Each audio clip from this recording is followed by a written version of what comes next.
সুন্দরী মেয়ে দেখার সাথে সাথে মুখ দিয়ে লালা পড়া শুরু হয়ে গেছে। খবরদার আমাকে ছোবে না। তোমার মতো খ্যাত ছেলের ভেতর আমার বাবা যে কি পেল বাবাই জানে। আপনার অনুমতি ছাড়া আমি কখনো আপনাকে ছুব না। কি কারণে মনে হলো আমি আপনাকে ছুব? আবার আমার মুখের উপর তর্ক করো। তোমাদের মতো ছেলেদের আমি বেশ ভালোভাবেই চিনি। আমার বাবাকে পটিয়ে আমাদের সম্পত্তি হাতানোর পায়তারা তোমার, তাই না? তার উপর এমন রূপবতী বউ পাবে, সুযোগ তো হাতছাড়া করার নয়। নাহিদ অবাক হয়ে তাকিয়ে রইল রোদের দিকে। মেয়েটা এমন আচরণ করছে কেন? সে কি শুধু গরিব বলে? সে তো এই বিয়েটা করতেই চায়নি। রোদের বাবা তাকে বারবার অনুরোধ করে প্রায় হাত পা ধরে রাজি করিয়েছেন। এই সম্পত্তির উপর তার কোনো লোভ নেই, এমনকি এই মেয়েকে বিয়ে করার ইচ্ছা ছিল না। তবুও আজ তাকে বিনা দোষে এত বড় অপমান সহ্য করতে হচ্ছে। রোদের তীক্ষ্ণ আর ধারালো কথাগুলো একের পর এক নাহিদের মনে আঘাত করতে লাগলো। প্রতিটা শব্দ যেন তার আত্মসম্মানকে ক্ষতবিক্ষত করে দিচ্ছে। আপনি ভুল ভাবছেন। আমি আপনার সম্পত্তি বা কোনো কিছু লোভে এখানে আসিনি। আর এই বিয়েটাও আমার ইচ্ছাই হয়নি। ও, এখন আবার নিজেকে খুব ভালো মানুষ প্রমাণ করার চেষ্টা চলছে। এইসব কথা আমি অনেক শুনেছি। গরিব ছেলেরা সুযোগ পেলে ঠিকই আসল রং দেখায়। গরিব হওয়া অপরাধ না, কিন্তু কাউকে না জেনে অপমান করা ওটা অবশ্যই ভুল। রোদ এক মুহূর্তের জন্য থেমে গেল। সে এমন জবাব আশা করেনি, কিন্তু নিজের অহংকার তাকে নরম হতে দিল না। তুমি আমাকে শেখাবে আমার নিজের বাড়িতে দাঁড়িয়ে? আমি কাউকে শেখাচ্ছি না, শুধু নিজের সম্মানটা রক্ষা করছি। শোনো, আমার জীবনে তোমার কোনো জায়গা নেই। এই বিয়ে শুধু বাবার জন্য হয়েছে। তুমি তোমার সীমার মধ্যে থাকবে। নাহিদ হালকা একটা হাসি দিল, কিন্তু সেই হাসিতে কোনো আনন্দ নেই, শুধু ক্লান্তি। চিন্তা করবেন না, আপনার জীবনে ঢোকার কোনো ইচ্ছা আমার নেই। আমি শুধু আমার দায়িত্বটা পালন করব, এর বেশি কিছু না। নাহিদ ধীরে ধীরে ঘর থেকে বের হয়ে গেল। রোদ একা দাঁড়িয়ে রইল। তার ভিতরে অদ্ভুত এক অস্থিরতা কাজ করছে। কেন যেন মনে হচ্ছে ছেলেটার কথায় কোথাও মিথ্যা নেই। তবুও সে নিজেকে শক্ত করে নিল। না, এরা সবাই একরকম। আমি ভুল ভাবছি না। কিন্তু নাহিদের কথাগুলো অজান্তেই তার মনে ছোট ছোট ফাটল ধরাতে শুরু করেছে। কিন্তু কোনোভাবে পাত্তা দিল না। এইসব ছেলেদের একদম পছন্দ না। এদের স্বভাবে ওই কথার মাধ্যমে ইমোশনাল হয়ে মানুষকে ফাঁসিয়ে দেয়। তার ভিতরে কখনোই করবে না রোদ। নাহিদ ধীরে ধীরে সিঁড়ি বেয়ে নিচে নেমে এলো। বাড়িটা বড়, সাজানো গোছানো, কিন্তু কোথাও যেন তার নিজের বলে কিছু নেই। লিভিং রুমে এসে চারপাশে একবার তাকালো। সবকিছুই পরিপাটি, কিন্তু তার থাকার মতো কোনো জায়গা নেই। একটা দীর্ঘশ্বাস ফেলে সোফার উপর থেকে একটা কুশন তুলে নিল। নিজের শরীরটা এলিয়ে দিল সোফার উপর। চোখ দুটো বন্ধ করলো, কিন্তু মাথার ভেতর চিন্তার ঝড় থামছে না। এই বাড়িতে ঘর জামাই হয়ে থাকা, এটা তো কখনোই চাইনি আমি। রাহিল খানের জোড়াজুড়িতেই এখানে থাকা। মানুষটা তাকে এতটা সম্মান আর আন্তরিকতা দিয়েছেন যে না বলা যায়নি। নিজের বাবার কথা মনে পড়তেই বুকটা হালকা করে কেঁপে উঠল। যদি বাবা বেঁচে থাকতেন, তাহলে হয়তো আজ এই পরিস্থিতির মুখোমুখি হতে হতো না। চোখের কোণে অজান্তেই জল জমে উঠল, কিন্তু সে দ্রুত চোখ মুছে নিল। পুরুষ মানুষের কান্না করতে হয় না, ছোট থেকে শুনে এসেছে। রাহিল খান ছিল ওর বাবার বন্ধু। ছোটবেলায় ওদের বিয়ে ঠিক করে রাখে। রাহিল খান অনেক ভালো মানুষ বলে নিজের কথার খেলাফ করে না। আর উনি নাহিদকে ছোট থেকে চিনে। ছেলেটার সম্পর্কে ওনার বেশ আন্দাজ আছে। এমন সৎ নেককার নামাজ কালামি ছেলে তার মেয়ের জন্য দূরবীন খুঁজেও পাবেন না তিনি। তার উপর ছেলেটা বেশ মেধাবী, নিজের পায়ে দাঁড়িয়ে কিছু করার মতো ভিতরে। তার যদিও একরকম মেয়ের জন্য এই ছেলে বেস্ট। তার অটুট বিশ্বাস এই ছেলে তার যেদিন মেয়েকে নম্র ভদ্র মেয়ে করে তুলবে, সেজন্য তিনি এত বড় একটা সিদ্ধান্ত নিয়েছেন। নাহিদ শুয়ে শুয়ে নানান ভাবনা চিন্তা কল্পনা করছে। ঠিক তখনই পেছন থেকে একটা কণ্ঠ ভেসে আসলো। বাবা, তুমি এখানে কেন? নাহিদ চমকে উঠে বসে পড়ল। এই সময় রাহেল খান এখানে আসবে একদম বুঝতে পারেনি ও। যতই রোদকে স্বামী হিসেবে না মানুক, তাদের বিয়েটা তো হয়েছে। দুইজনের বিবাহিত। যে কোনো সম্পর্কে অন্য কেউ যেন সেটা চায় না।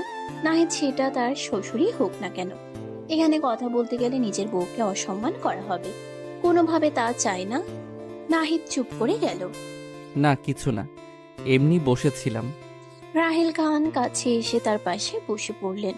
চোখে মুখে চিন্তার ছাপ স্পষ্ট। নাহিদ এখানে এসে কেন শুয়ে শুয়ে? প্রশ্ন শুধু মাথায় ঘুরপাক খাচ্ছে তার। মেয়ে কেমন সে ভালো করে জানে। ভোলা ভালা ছেলেটা নম্র ভদ্র, তার মেয়ে কিছু করেছে। রোদ কি কিছু বলেছে তোমাকে? নিশ্চয়ই কিছু বলেছে। ও খুব জেদি মেয়ে। তুমি ওর কথায় কিছু মনে করো না বাবা। না আঙ্কেল, এমন কিছু না, আপনি চিন্তা করবেন না। আমি তোমার শ্বশুর, আমাকে আঙ্কেল ডাকছো কেন? বাবা বলবে। নাহিদ একটু অপ্রস্তুত হয়ে গেল, কিন্তু রাহিল খানের কথা শুনে ভালো লাগলো। রাহিল খান স্নেহ ভরে তার কাঁধে হাত রাখলেন। জি বাবা। আমি আমার মেয়েকে খুব ভালো করেই চিনি। বাইরে থেকে ও যতই কঠিন মনের হোক, ভেতরে একদম নরম। সময় লাগবে, কিন্তু ঠিক হয়ে যাবে। আমি কালই ওর সাথে কথা বলবো। না বাবা, প্লিজ ওর সাথে এই নিয়ে কিছু বলবেন না। কেন? ও স্বাধীন চেতা মেয়ে। আমি চাই না ওর জীবনে আমার কারণে কোনো চাপ আসুক। আপনি কিছু বললে ও হয়তো ভাববে আমি আপনাকে বলেছি, সেটা আমি চাই না। রাহিল খান কিছুক্ষণ চুপ করে থাকলেন। ছেলেটার উপর আরো ভালো লাগা কাজ করলো। কি সুন্দর পরিস্থিতি বুঝে নিতে পারে, তার মেয়েকে সম্মান করে। এই যুগে এমন ছেলে পাওয়া কঠিন। তুমি অনেক ধৈর্যশীল ছেলে নাহিদ। বাবা, একটা কথা ছিল। বলো। আমি ভাবছিলাম আমি যদি গ্রামের বাড়িতে ফিরে যাই, অফিসের কাজগুলো আমি ওখান থেকেই ম্যানেজ করতে পারবো। এখানে থাকাটা মানে সবার জন্যই হয়তো একটু অস্বস্তিকর হচ্ছে। তুমি চলে যেতে চাও? হ্যাঁ, মানে এটাই ভালো হবে মনে হয়। আমি আমার দায়িত্ব পালন করব, কিন্তু দূর থেকে। এতে কারোর ওপর কোনো চাপও থাকবে না। লিভিং রুমে এক মুহূর্তের জন্য নিস্তব্ধতা নেমে এলো। রাহিল খান গভীরভাবে নাহিদের দিকে তাকিয়ে রইলেন। ছেলেটার চোখে কোনো অভিযোগ নেই, শুধু ক্লান্তি আর আত্মসম্মানের নীরব দাবি। আমি তোমাকে জোর করে আটকে রাখবো না, কিন্তু একটা কথা মনে রেখো, এই বাড়িটা তোমারও। নাহিদ কিছু বলল না, শুধু মাথা নত করে বসে রইল। পরের দিন সকালটা ছিল অদ্ভুত নীরব। বাড়ির ডাইনিং টেবিলে সবাই বসে নাস্তা করলেও যেন কারোর মাঝেরই স্বাভাবিকতা নেই। নাস্তা শেষ হতেই নাহিদ ধীরে ধীরে উঠে দাঁড়ালো। বাবা, আমি তাহলে উঠি। উঠি মানে কোথায় যাচ্ছ একা? আমি গ্রামের বাড়িতে চলে যাচ্ছি, যেমনটা বলেছিলাম। রাহিল খান কিছুক্ষণ চুপ করে তাকিয়ে রইল, তারপর কিছু একটা ভেবে বলল, একা কেন যাচ্ছ? তোমার বউকে নিয়ে যাও সাথে। মানে? মানে আবার কি? বিয়ে হয়েছে তোমাদের, একসাথে থাকবে, এটাই স্বাভাবিক। রোদ এখনো ঘুমিয়ে আছে, উঠেনি। সেটা দেখে আরো বিরক্ত হলো রাহিল খান। তিনি হঠাৎ কাজের মেয়েকে ডাকলেন। এই শোনো, রোদকে গিয়ে ডেকে আনো। বলো আমি ডাকছি। কাজের মেয়েটার সাথে সাথে উপরে গেল রোদের ঘরের দিকে। কিছুক্ষণ পরেই রোদ বিরক্ত মুখে নিচে নামলো, চোখে ঘুম, মুখে স্পষ্ট রাগ। কি হয়েছে বাবা, সকালে এভাবে ডাকাডাকি কেন? তুমি নাহিদের সাথে গ্রামের বাড়িতে যাবে। রাহিল খানের কথা শুনে নাহিদ অবাক হয়ে তাকিয়ে রইল রাহিল খানের দিকে। রোদ কোনোদিন ওর সাথে যাবে না, ও বেশ ভালো করেই জানে। রাহিল খান তারপরও কেন জোর করছে ওকে। অন্যদিকে রোদ যেন মুহূর্তেই বিস্ফোরিত হয়ে উঠল। হোয়াট? আমি কোথাও যাচ্ছি না। আমার ক্লাস আছে, আমার লাইফ আছে। আমি কেন যাব ওর সাথে, তবু আবার ওর গ্রামে? তোমার মাথার সেন্স কি চলে গেছে? ওয়েট, ওই ছেলেটা তোমাকে বলেছে এমন করতে? How disgusting! তুমি এইরকম একটা থার্ড ক্লাস ছেলের কথা শুনে আমার উপর এমন জুলুম করতে পারো না। আমি অ্যাডাল্ট, আমার নিজের মতো করে আমি থাকবো। আমি কোথায় যাব না যাব আমি ভাববো সেটা। মুখ সামলে কথা বলবে, সমস্ত ভদ্রতা ভুলে গেছো। তুমি আমার সম্মান তোমার কথার মাধ্যমে মাটিতে মিশিয়ে দিচ্ছ। আর তুমি ওর সাথে যেতে বাধ্য, কারণ ও তোমার স্বামী। আমি ওকে স্বামী মানি না। মানো বা না মানো, বিয়েটা হয়েছে। আর আমি যা বলছি সেটাই তোমার ভালোর জন্য। আমি যাব না, এটা ফাইনাল। রাহিল খান এবার চেয়ার থেকে উঠে দাঁড়ালেন, তার চোখে এবার কঠোরতা স্পষ্ট। ঠিক আছে, তাহলে শোনো, তুমিও যদি না যাও তাহলে আমার কোনো সম্পত্তির ওপর তোমার অধিকার থাকবে না। বাবা, তুমি আমাকে এভাবে ব্ল্যাকমেইল করছো? আমি তোমাকে বাস্তবতা বোঝাচ্ছি। জীবনে সবকিছু নিজের ইচ্ছা মতো হয় না, কিছু সম্পর্কে সময় দিতে হয়। রোদ চুপ করে গেল, তার চোখে রাগ, অপমান আর এক ফোঁটা অনিশ্চয়তা। ঠিক আছে, আমি যাব। নাহিদ পুরো সময়টা চুপ করে দাঁড়িয়েছিল। তার মুখে কোনো বিজয়ের হাসি নেই, বরং অস্বস্তি। বাবা জোর করে। কখনো কখনো জোরটাই দরকার হয় বাবা। রোদ ঘুরে দাঁড়ালো, তার মুখ শক্ত, আমি রেডি হয়ে আসছি, কিন্তু একটা কথা মনে রাখবেন, আমি কারোর জন্য বদলাবো না। সে দ্রুত উপরে উঠে গেল। ঘরে আবার নীরবতা নেমে এলো। রাহিল খান ধীরে ধীরে নাহিদের দিকে তাকালেন। দেখো, ওর রাগটা সাময়িক, তুমি শুধু ধৈর্য ধরো। নাহিদ মৃদু হাসলো। আমি চেষ্টা করব বাবা। দুপুর গড়িয়ে বিকেল। বাড়ির সামনে গাড়ি প্রস্তুত। ড্রাইভার সবকিছু গুছিয়ে রেখেছে। নাহিদ নিচে দাঁড়িয়ে, তার চোখে কোনো উত্তেজনা নেই, শুধু দায়িত্ববোধ। উপরে ঘরে আমি কি করতে যাচ্ছি? ওই গ্রামের ছেলের সাথে গ্রামে যাচ্ছি? উফ। সে ব্যাগটা জোরে বন্ধ করলো, যেন নিজের রাগটাও ব্যাগের ভেতরে ঢুকিয়ে দিচ্ছে। কিছুক্ষণ পর রোদ ধীরে ধীরে নিচে নামলো। সবাই তাকিয়ে আছে তার দিকে। নাহিদ একবার তাকালো, তারপর আবার চোখ সরিয়ে নিল। সাবধানে যেও, আর পৌঁছে ফোন দিও। জি বাবা। রোদ কিছু বলল না, মুখ ঘুরিয়ে গাড়ি দিকে হাঁটতে লাগলো। গাড়ি চলতে শুরু করলো। শহরের কোলাহল ধীরে ধীরে কমে আসছে। দুজনের মাঝখানে অদৃশ্য একটা দেয়াল। নাহিদ জানালার বাইরে তাকিয়ে। রোদ ফোনে ব্যস্ত, কিন্তু আসলে সে শুধু স্ক্রল করছে, মন নেই। একটা কথা বলবো? বলুন। আমার সাথে বেশি কথা বলার চেষ্টা করবেন না। আমি সাইলেন্স পছন্দ করি। ঠিক আছে। এত সহজ উত্তর পেয়ে রোদ একটু থেমে গেল। সে ভেবেছিল তর্ক হবে। কিছুক্ষণ পর গাড়ি একটা ছোট দোকানের সামনে থামলো। কেন থামলো? আপনি সকাল থেকে কিছু খাননি, একটু কিছু খেয়ে নিন।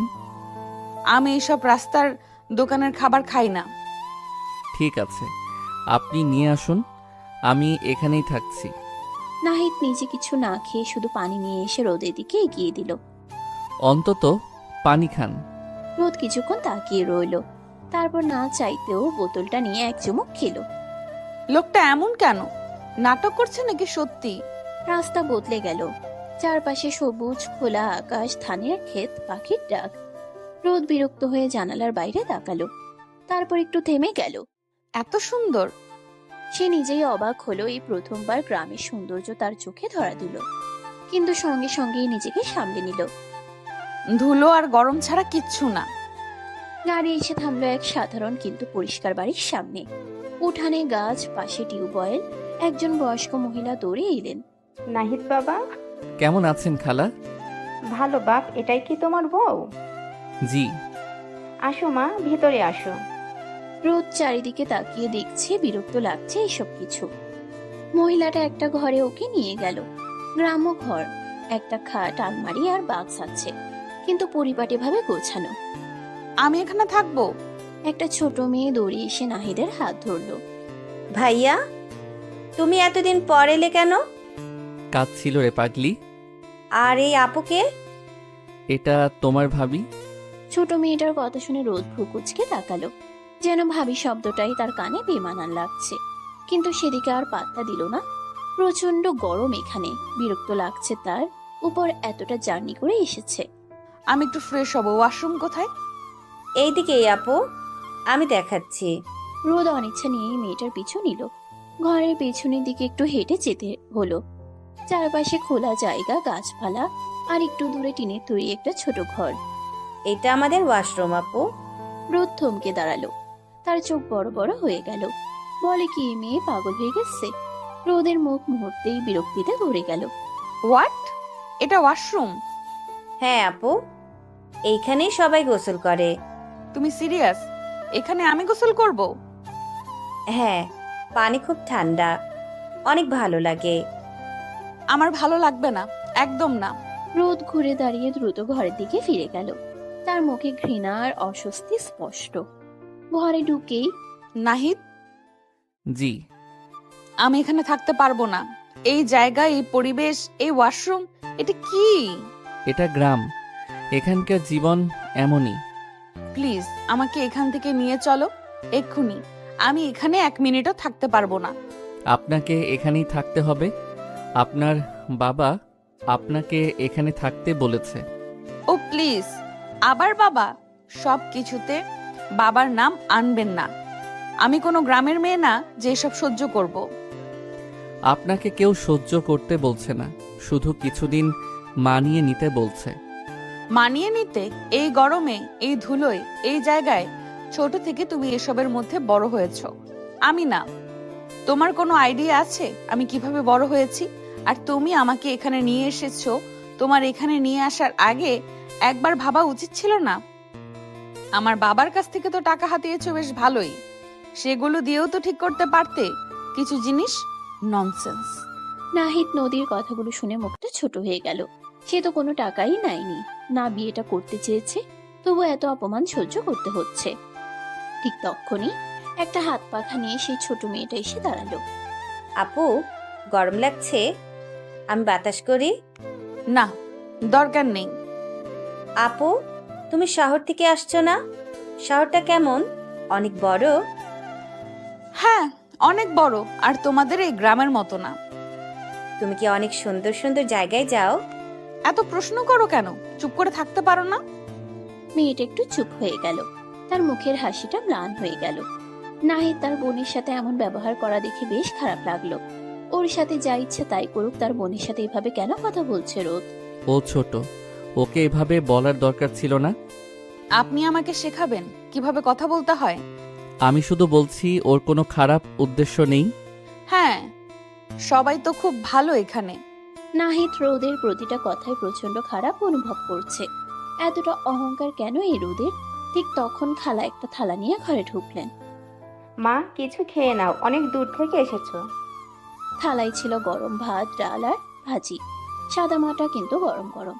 সেটা দেখে রোদ চোখে খেয়ে ফেললো। এগুলো আমি খাই না।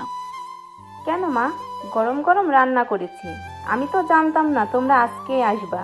একটা দেশি মোরগ ধরে জবাই দিতাম, এখন খাও, পরে ওইটা জবাই দিব আমি। গরিবের বাড়ি, একটু মানিয়ে নেওয়ার চেষ্টা করো। আমরা যথাসম্ভব তোমাকে যত্নে রাখার চেষ্টা করব মা। আমি এসব খেতে পারবো না, আমার অন্য কিছু লাগবে। একটু খেয়ে দেখুন, খারাপ লাগবে না। আপনি প্লিজ চুপ করবেন?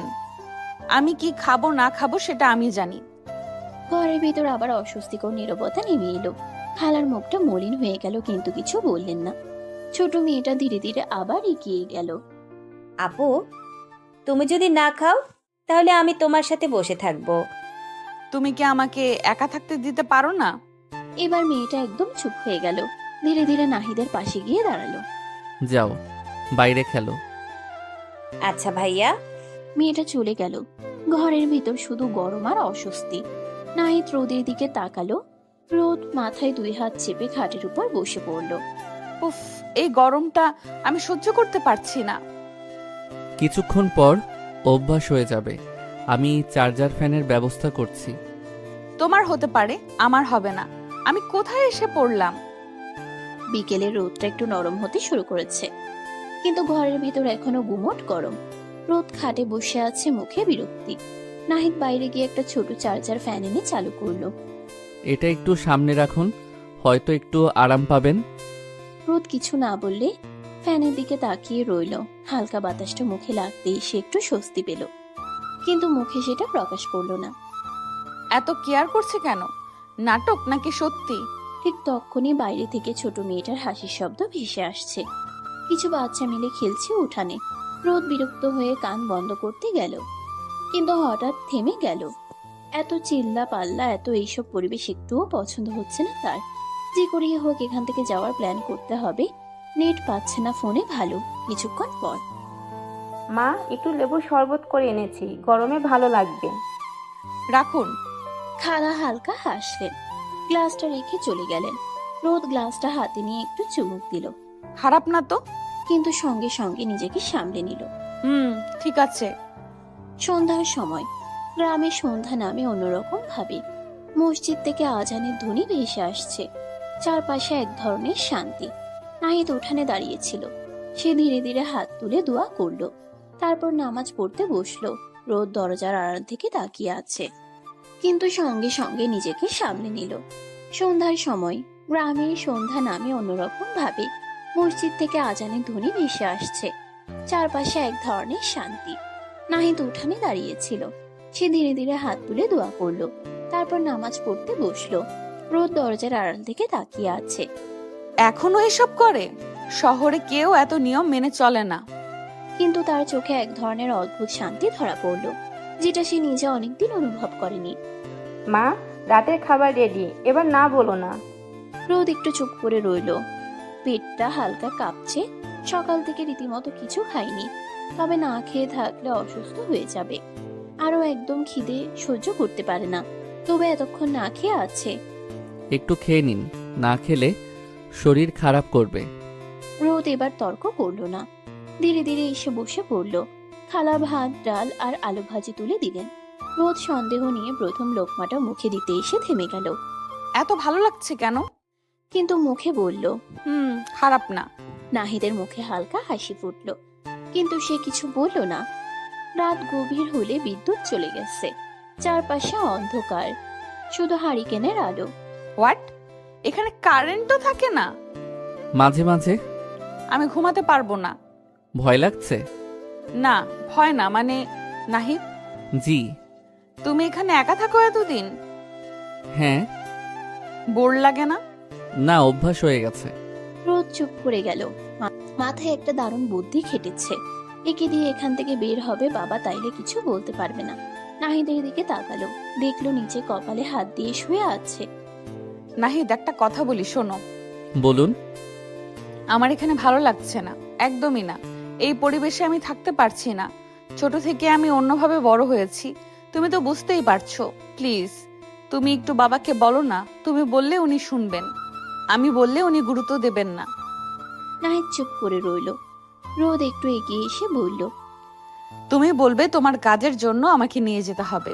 তুমি এখানেও থাকতে চাও না, এমন কিছু একটা ম্যানেজ করো প্লিজ। আমি এখানে আর থাকতে পারবো না। আচ্ছা, আমি কথা বলবো। রোদ কিছুক্ষণ তাকিয়ে রইল, তারপর ঠোঁটের কোণে একটা ছোট বিজয়ের হাসি ফুটে উঠল। হয়ে গেছে, এবার এখান থেকে বের হওয়া যাবে। পরদিন সকাল। সকালের আলো উঠোনে ঘুরে গিয়েছে, পাখির ডাক, হালকা ঠান্ডা বাতাস, সব মিলিয়ে গ্রামের আরেকটা সুন্দর সকাল। কিন্তু রোদের মধ্যে কোনো আগ্রহ নেই। সে তাড়াতাড়ি উঠে রেডি হয়ে নিল। মা, এত সকাল উঠে পড়েছো, একটু নাস্তা করে যেও। না, লাগবে না, দেরি হয়ে যাবে। আবার আসবা তো মা, তোমাকে খুব ভালো লেগেছে। এইসব কোনো কথায় কান দিতে ইচ্ছে করছে না। এখন খুশি খুশি লাগছে, এটা যে বাড়ি যেতে পারবে, এই পরিবেশ থেকে মুক্তি পেয়ে যাবে। এত তাড়াতাড়ি একবারও ভাবিনি রোদ। ভেতরে বিরক্ত হলেও মুখে হালকা হাসি টানলো। দেখা যাবে। আপু, তুমি আবার আসবা, আমরা খেলবো। ছোট মেয়েটা দৌড়ে এসে রোদের হাত ধরলো। রোদ হাতটা আস্তে করে ছাড়িয়ে নিল। হ্যাঁ, দেখি। বিদায়ের সময় খালা দরজার পাশে দাঁড়িয়ে, চোখে মায়া। ছোট মেয়েটা একদম চোখ, শুধু নাহিদের হাত ধরে আছে শক্ত করে। ভাইয়া, আবার কবে আসবা? খুব তাড়াতাড়ি। তুমি ভালো করে পড়াশোনা করবে, ঠিক আছে? মেয়েটি মাথা নেড়ে হুম বলল। রোদ একবার তাকালো মেয়েটার দিকে, কিছু একটা বলতে চেয়েও বলল না, শুধু মুখ ঘুরিয়ে গাড়িতে উঠে বসলো। সাবধানে যেও বাবা, আর মা, আবার আসবা। দেখি। গাড়ি ধীরে ধীরে চলতে শুরু করলো। গ্রামের সবুজ কাঁচা রাস্তা, সেই টিনের ঘর, সব পেছনে পড়ে যেতে লাগলো। রোদের মুখে এক ধরনের স্বস্তি। শেষমেশ বের হতে পারলাম। অন্যদিকে নাহিদ চুপচাপ জানালার বাইরে তাকিয়ে আছে, তার চোখে যেন একটু শূন্যতা। ঢাকায় ফিরে বিকেলের দিকে গাড়ি এসে থামলো বাড়ির সামনে। ড্রাইভার দরজা খুলে দিল। রাহেল খান দরজার সামনে দাঁড়িয়েছিলেন, চোখে অপেক্ষা। এত তাড়াতাড়ি চলে আসলে? বাবা, আমি বাসায় এসেছি, তুমি খুশি হওনি? রোদ মুখ গোমরা করে ফেলল। রাহেল খান মৃদু হেসে এগিয়ে এসে মেয়ের মাথায় হাত বুলিয়ে দিলেন। খুশি তো হয়েছি মা, কিন্তু মেয়েদের বিয়ের পর শ্বশুরবাড়িতে থাকা উচিত। প্লিজ বাবা, এই থার্ড ক্লাস মার্কা কথাবার্তা তুমি বলছো? সিরিয়াসলি? বাবা, আসলে আমার জবের জন্যই চলে আসতে হলো, কিছু জরুরি কাজ ছিল। তাই নাকি? জি। আর আমি ভাবছি আমি মেসে থাকবো, এখানে থাকবো না। রোদকে এখানে রেখে গেলাম। না, তুমি কোথাও যাবে না, এই বাড়িতেই থাকবে। কিন্তু বাবা। আমি যা বলেছি তাই হবে। নাহিদ চুপ করে গেল, সে আর কিছু বলল না। কিছুক্ষণ পর নাহিদ ধীরে ধীরে রোদের রুমে দরজার সামনে এসে দাঁড়ালো। কিছুক্ষণ ইতস্তত করে দরজায় নক করলো। কে? আমি। আসো। নাহিদ দরজা খুলে ভিতরে ঢুকলো। রুমটা আগের মতোই পরিপাটি, আধুনিক, ঠান্ডা। রোদ সোফায় বসে ফোন স্ক্রল করছিল। তুমি যেহেতু আমাকে এখানে নিয়ে এসেছো, তাই তুমি রুমে থাকতে পারো, কিন্তু একটা কথা মনে রাখবে, তুমি সোফায় থাকবে আর আমার আশেপাশে আসার চেষ্টা করবে না। ঠিক আছে। গুড। রাত ধীরে ধীরে নেমে এসেছে। ঘরের ভিতর নীরবতা, এসির হালকা শব্দ আর ফোনে স্ক্রোলের টিপ টিপ আওয়াজ ছাড়া কিছু নেই। নাহিদ চুপচাপ সোফায় এক কোণে বসে আছে। একটা ছোট ব্যাগ থেকে কাপড় বের করে গুছিয়ে রাখলো। এই ঘরে তার কোনো আলমারি নেই, কোনো নির্দিষ্ট জায়গা নেই, তবুও সে নিজের মতো করে মানিয়ে নেওয়ার চেষ্টা করছে। রোদ একবার তাকালো, তারপর আবার ফোনে চোখ নামিয়ে নিল। তুমি এত চুপচাপ থাকো কেন? কথা বলার মতো কিছু থাকলে বলি। ও, মানে আমার সাথে কথা বলার মতো কিছু নেই? আপনি তো নিজেই বলেছেন আপনি সাইলেন্স পছন্দ করেন। কথাটা শুনে রোদ একটু থেমে গেল। নিজের কথাই যেন নিজের বিরুদ্ধে চলে গেল। নিজের উপর বেজায় বিরক্ত হলো। কথাটা কোনো রকম ঘোরানোর চেষ্টা করলো। ঠিক আছে, এত সিরিয়াস হওয়ার দরকার নেই। তোমার গ্রামের বাড়ি থেকে এত তাড়াতাড়ি চলে আসতে সমস্যা হলো না? সমস্যা হলে কি আসতাম? তুমি কি সত্যিই আমার জন্য এসেছো? আপনি তো তাই চেয়েছিলেন। আমি তো বলেছিলাম তুমি ম্যানেজ করে বলো। আমি ম্যানেজ করিনি, সত্যি কাজ ছিল। লোকটা এমন কেন? একবারও আমাকে দোষ দিচ্ছে না। তারপর নিজেই নিজের উপর বিরক্ত হলো আবার। এই ছেলেকে কোনো মতে বিশ্বাস করা যাবে না। এরা প্রথম এমন ভালো সাজার নাটক করবে, পরবর্তীতে আসল রূপ দেখাবে। এর শায়েস্তা করা লাগবে। সমস্ত ভদ্রগিরি বের করে দিব এবার। পরের দিন সকালবেলা রোদ আর নাহিদ জানতে পারলো রাহিল খান বাড়িতে থাকবে না। অফিসের কাজে তাকে বাইরে যেতে হবে। এটা শুনে রোদ বেশ খুশি হলো। বাবা থাকবে না, এই সুযোগে এই ছেলের অবস্থা টাইট করে ছাড়বে ও। নাহিদকে সাথে নিয়ে কলেজের উদ্দেশ্যে রওনা হলো। কলেজে এসে গাড়ি থেকে নেমে রোদ নাহিদের দিকে তাকিয়ে বলল, আমার অনেক খিদে পেয়েছে, আমার জন্য খাবার ম্যানেজ করো। আমি স্যান্ডউইচ খাবো। অবশ্যই বাসাটা হতে হবে। তুমি বাসায় গিয়ে আবার স্যান্ডউইচ নিয়ে আসো। আচ্ছা, আমি নিয়ে আসছি, আপনি ততক্ষণ ক্লাস করুন। নাহিদ বুঝতে পারছে নদী তাকে অপমান করতে চাচ্ছে, তবু কিচ্ছু মনে করলো না। কতদূর কি করতে পারে দেখতে চাই শুধু। নদীও নাহিদের দিকে তাকালো। নাহিদ এক কথায় রাজি হয়ে যাওয়ায় একটু অবাক হলো, তবু পাত্তা দিল না। সামনে এগিয়ে এসে দেখলো ওর বন্ধু বান্ধব সব দাঁড়িয়ে আছে। তাদের দেখে এগিয়ে গেল, ওরাও এগিয়ে আসলো। কি রে রোদ, কই ছিলি রে তুই কাল? কোনো খোঁজ পাচ্ছিলাম না কেন? নাইট ক্লাবে আসিসনি, কি ব্যাপার? সরি, আমি একটু ব্যস্ত ছিলাম। আজকে যাব নাইট ক্লাবে। অবশ্যই, টেনশন করিস না। রিকি কই? হাই রোদ, এই যে আমি। কি অবস্থা তোমার? আজকে নাইট ক্লাবে জয়েন করবা আমাদের সাথে? না, আজকে আমাদের বাড়িতে পার্টি রাখি, তোমরা আসো। নাহিদ প্রায় দৌড়াতে দৌড়াতে কলেজের গেটের ভেতরে ঢুকলো। হাতে একটা ব্যাগ, ভেতরে যত্ন করে রাখা স্যান্ডউইচ। রোদ যেভাবে বলেছিল বাসারটাই এনে দিয়েছে। ওদের গ্রুপটা একটু দূরে দাঁড়িয়ে হাসাহাসি করছিল। নাহিদ এগিয়ে আসতেই রোদ চোখ তুলে তাকালো, তারপর ভ্রু কুঁচকে বলে, এত লেট হলো কেন? রাস্তা একটু। অজুহাত দেওয়ার দরকার নেই। একটা স্যান্ডউইচ আনতে এত সময় লাগে? নাহিদ চুপ করে ব্যাগটা এগিয়ে দিল।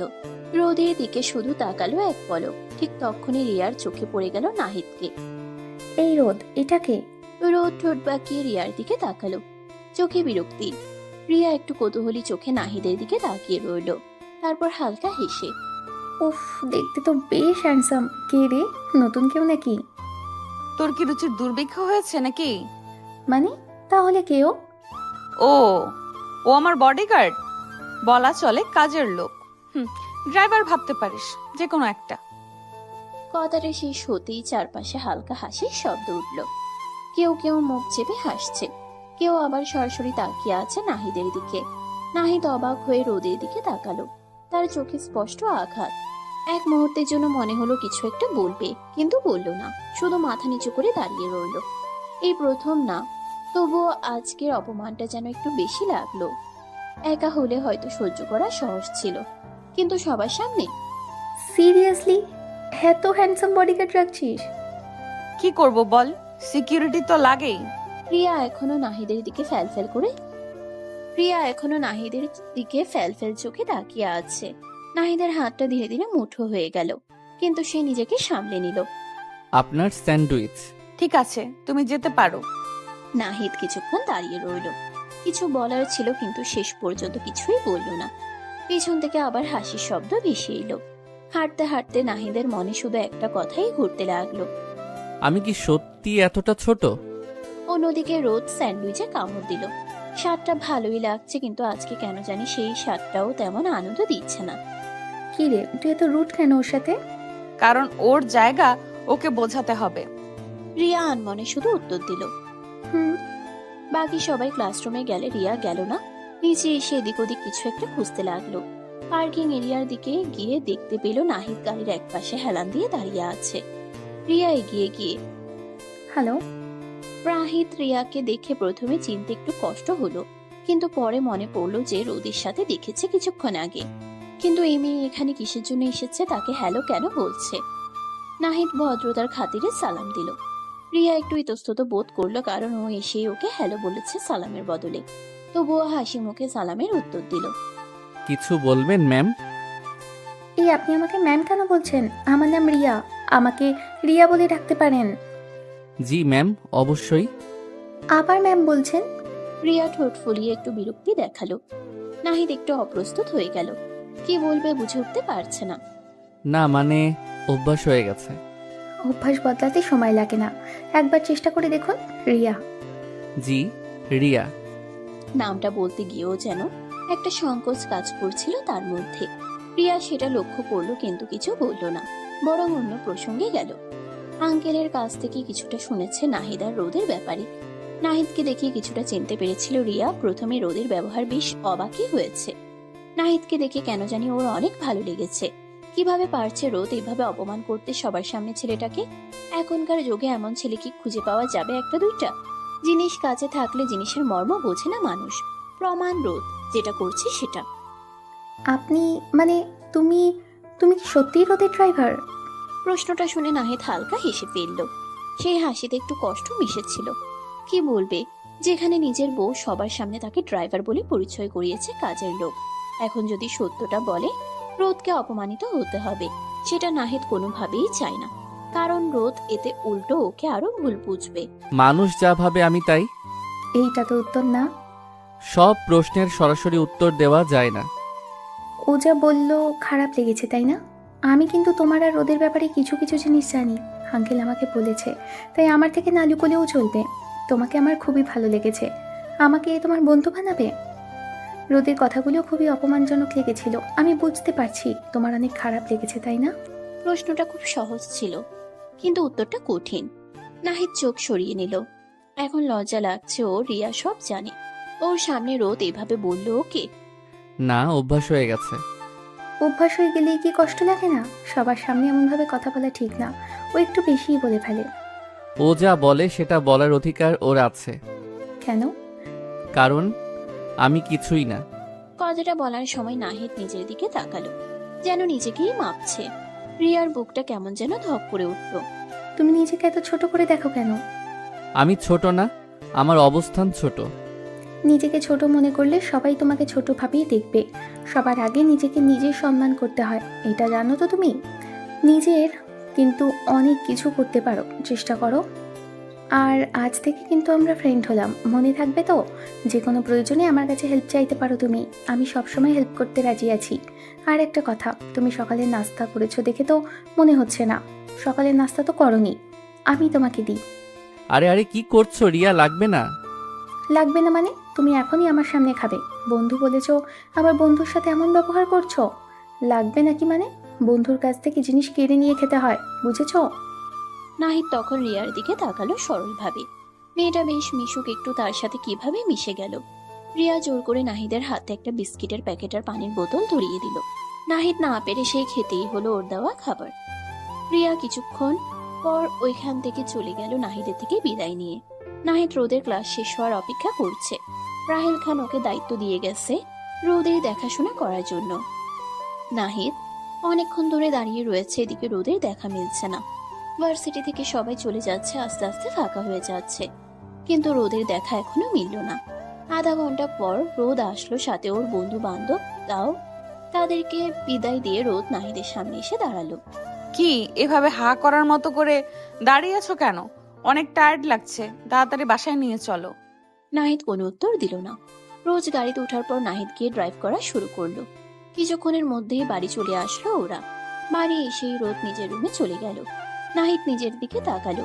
ঘেমে একাকার হয়ে গেছে, তার শরীর নিজেরও ফ্রেশ হওয়া দরকার। কিন্তু কি করবে এখন? ও সমস্ত জামা কাপড় রোদের রুমে শিফট করা হয়েছিল। রাহিল খান এখন নেই, রোদ 1 মিনিট ওই রুমে থাকতে দিবে না, ওকে ও বেশ ভালোই জানে। কিন্তু কি করার, ফ্রেশ তো হতেই হবে। সে ভাবনা ভেবেই রোদের রুমের দিকে হাঁটা ধরলো। রুমে এসে নক করলো 2-3 বার, কিন্তু ভিতর থেকে কোনো সাড়া শব্দ পেল না। হালকা ধাক্কা দিতে দরজাটা খুলে গেল। নাহিদ ভাবলো ব্যাগটা নিয়েই চলে আসবে। রোদ মনে হয় ওয়াশরুমে এটাই সুযোগ, তাই যেই ভাবনা সেই কাজ। নাহিদ দূরত্ব গিয়ে নিজের ব্যাগ হাতে তুলে পিছনে ঘুরে আসতে নিলে জোরে ধাক্কা খেল রোদের সাথে। রোদ ওয়াশরুম থেকে শুধু একটা টাওয়াল পরা রয়েছে। ধাক্কাটা এত হঠাৎ ছিল যে দুজনেই কিছুক্ষণ স্থির হয়ে গেল। নাহিদের পিঠ দরজায় ঠেকে আছে, আর রোদ এতটাই কাছে একটুখানি নড়লেই ঠোঁট ছুঁয়ে গেল। দুজনের নিঃশ্বাস একে অপরের মুখে লাগছে। সময়টা যেন থেমে গেছে। নাহিদ হক চকিয়ে দ্রুত সরে যেতে চাইল, কিন্তু ঠিক তখনই রোদ নিজেকে সামনে নিয়ে জোরে তাকে ধাক্কা দিয়ে দূরে সরিয়ে দিল। বাহ, এতদিনে আসল রূপটা বের হলো। কি বলছেন আপনি? আমার শরীরের দিকে তোমার নজর, তাই না? দরজা খোলা দেখে এই সুযোগটা লুফে নিলে। না, আমি শুধু... চুপ। আমার দিকে ওই চোখে তাকিয়েছিলে অনেক দিন ধরে। আমি বুঝি না ভেবেছো আমার উপর নজর ছিল, তাই না? আগে বললেই তো পারতে, এত নাটক করার কি দরকার ছিল? নাহিদ স্তব্ধ হয়ে তাকিয়ে রইল। কথাগুলো ছুরির মতো কেটে গেল নাহিদের ভেতরটা। রোদ এটা কি বললো? ও চাইলে তো আগে নিজের অধিকার আদায় করে নিতে পারত। হ্যাঁ, অধিকারই তো। রোদের উপর সম্পূর্ণ অধিকার আছে ওর, বিবাহিত স্ত্রীও। কিন্তু তবু কোনো কিছু করেনি একই রুমে থেকে। আর এখন এই সামান্য ব্যাপার নিয়ে রোদ ওকে এত বড় অপবাদ দিচ্ছে, যেখানে রোদের জন্য সম্পূর্ণ হালাল। কি ভেবেছো আমি কিছু বুঝি না? সারাদিন চুপচাপ থাকো, ভদ্র সাজার চেষ্টা করো, আর সুযোগ পেলেই... সত্যি বলতে কি, তোমার মতো ছেলেদের আমি খুব ভালো করেই চিনি। আপনি সীমা ছাড়িয়ে যাচ্ছেন। সীমা? তোমার আবার সীমা আছে? নিজের জায়গাটা ভুলে গেছো নাকি? তুমি এখানে কি সেটা মনে করিয়ে দিতে হবে। নাহিদের হাত মুঠো হয়ে গেল, কিন্তু সে কিছু বলল না। একটা কাজের লোক, একটা ড্রাইভার বলা চলে, আর তুমি ভাবছো তুমি আমার সমান হয়ে দাঁড়াতে পারো? নাকি ভাবছো আমাকে ছুলেই তুমি কিছু হয়ে যাবে? আমি আপনাকে ছোঁয়ার কথা ভাবিও না। হো প্লিজ, নাটক করো না। একটু আগে কি হচ্ছিল সেটা আমি দেখিনি। আমি বলেছি এটা দুর্ঘটনা ছিল। আর আমি বলছি এটা ইচ্ছে করে। কিন্তু দুঃখের বিষয়, তুমি ভুল মানুষকে বেছে নিয়েছো। কথাটা বলেই রোদ সোজা হয়ে দাঁড়ালো। নাহিদ রোদের দিকে তাকিয়ে আছে, অবাক হচ্ছে রোদের অহংকারী কথাবার্তা শুনে। টাকা থাকলেই যে ভদ্রতা সভ্যতা আসে সেটা রোদকে না দেখলে হয়তো বুঝতো না। রোদ আয়নার দিকে তাকিয়ে, আমার লেভেলে আসার চেষ্টা করো না। আয়নায় নিজেকে একবার দেখো, তারপর আমার দিকে তাকাবে। নাহিদ কিছুক্ষণ চুপ করে রইল। তার চোখে স্পষ্ট অপমান, কিন্তু সেই সাথে একটা অদ্ভুত শান্তি। সে ধীরে ধীরে ব্যাগটা হাতে নিল। আমি কখনো আপনার লেভেলে আসার চেষ্টা করিনি, আর আল্লাহ আপনার লেভেলে কখনো যাতে আমাকে না নিয়ে যাওয়ায় আমি অনেক খুশি হব, কারণ আমি জানি মানুষ লেভেল দিয়ে বড় হয় না। রোদ এক মুহূর্তের জন্য থেমে গেল, কিন্তু কিছু বলল না। নাহিদ দরজার দিকে এগিয়ে গেল, হাত বাড়িয়ে দরজা খুলল, তারপর হালকা থেমে আবার বলল, আর একটা কথা, সম্মান কেউ দিলে পাওয়া যায় না, নিজের আচরণেই সেটা তৈরি হয়। তারপর আর কিছু না বলে বেরিয়ে গেল। দরজা বন্ধ হওয়ার শব্দটা এবার আগের চেয়ে অনেক ভারী লাগলো। রোদ স্থির হয়ে দাঁড়িয়ে রইল। তার ভিতরে রাগ এখনো আছে, কিন্তু কোথাও একটা অস্বস্তিও কাজ করছে। নাহিদ ওকে এতগুলো কথা শুনিয়ে দিয়ে গেল কেন? একটু বেশি এবার বেড়েছে। বিরক্ত লাগছে সবকিছু রোদের এখন। বিকেলের আলোটা তখন ধীরে ধীরে নরম হয়ে এসেছে। বাড়ির বাগান জুড়ে হালকা বাতাস বইছে, ফুলের গন্ধে চারপাশটা শান্ত। কিন্তু সেই শান্তির মধ্যে বসে থাকা নাহিদের মনটা ততটা শান্ত না। নাহিদ মাটির কাছে ঝুঁকে গাছের আগাছা পরিষ্কার করছিল। রোদই তাকে কাজটা করতে বলেছিল। কাজ করছে, ঠিক তখনই গেটের দিক থেকে কারো কণ্ঠ ভেসে এলো। এই গার্ডেনার সাহেব, হ্যাঁ তো মন দিয়ে কাজ করছো নাকি? নাহিদ মাথা তুলে তাকালো। রিয়াকে দেখে একটু অবাকই হলো। ওর হাতে একটা ছোট ব্যাগ, চোখে সে আগের মতো হাসি। রিয়া এখানে কি করছে? নিশ্চয়ই রোদের সাথে দেখা করতে এসেছে। ভদ্রতার খাতিরে নাহিদ রিয়াকে সালাম দিল। রিয়া সালামের উত্তর দিল। আপনি মানে তুমি এখানে? কেন, আসতে পারি না নাকি? নাকি এই গার্ডেনও প্রাইভেট? না না, সেটা না, মানে হঠাৎ সামনে দেখলাম তো সেজন্য। রোদ ম্যামের সাথে দেখা করতে এসেছো? হঠাৎ না। হ্যাঁ, রোদের সাথে দেখা করতে এসেছিলাম, কিন্তু এখন তোমাকে গার্ডেনে কাজ করতে দেখে আমি এসেছি তোমাকে হেল্প করতে, ধরে নাও। বলেই রিয়া জুতো খুলে একেবারে নাহিদের পাশে বসে পড়ল। হাত বাড়িয়ে একটা ছোট গাছের পাশে আগাছা তুলতে শুরু করলো। আরে তুমি এটা করছো কেন? নোংরা হয়ে যাবে। নোংরা হলে কি হবে? মানুষ তো আর নোংরা হয় না। আর তুমি পারলে আমি পারবো না কেন? নাহিদ কিছুক্ষণ চুপ করে তাকিয়ে থাকলো।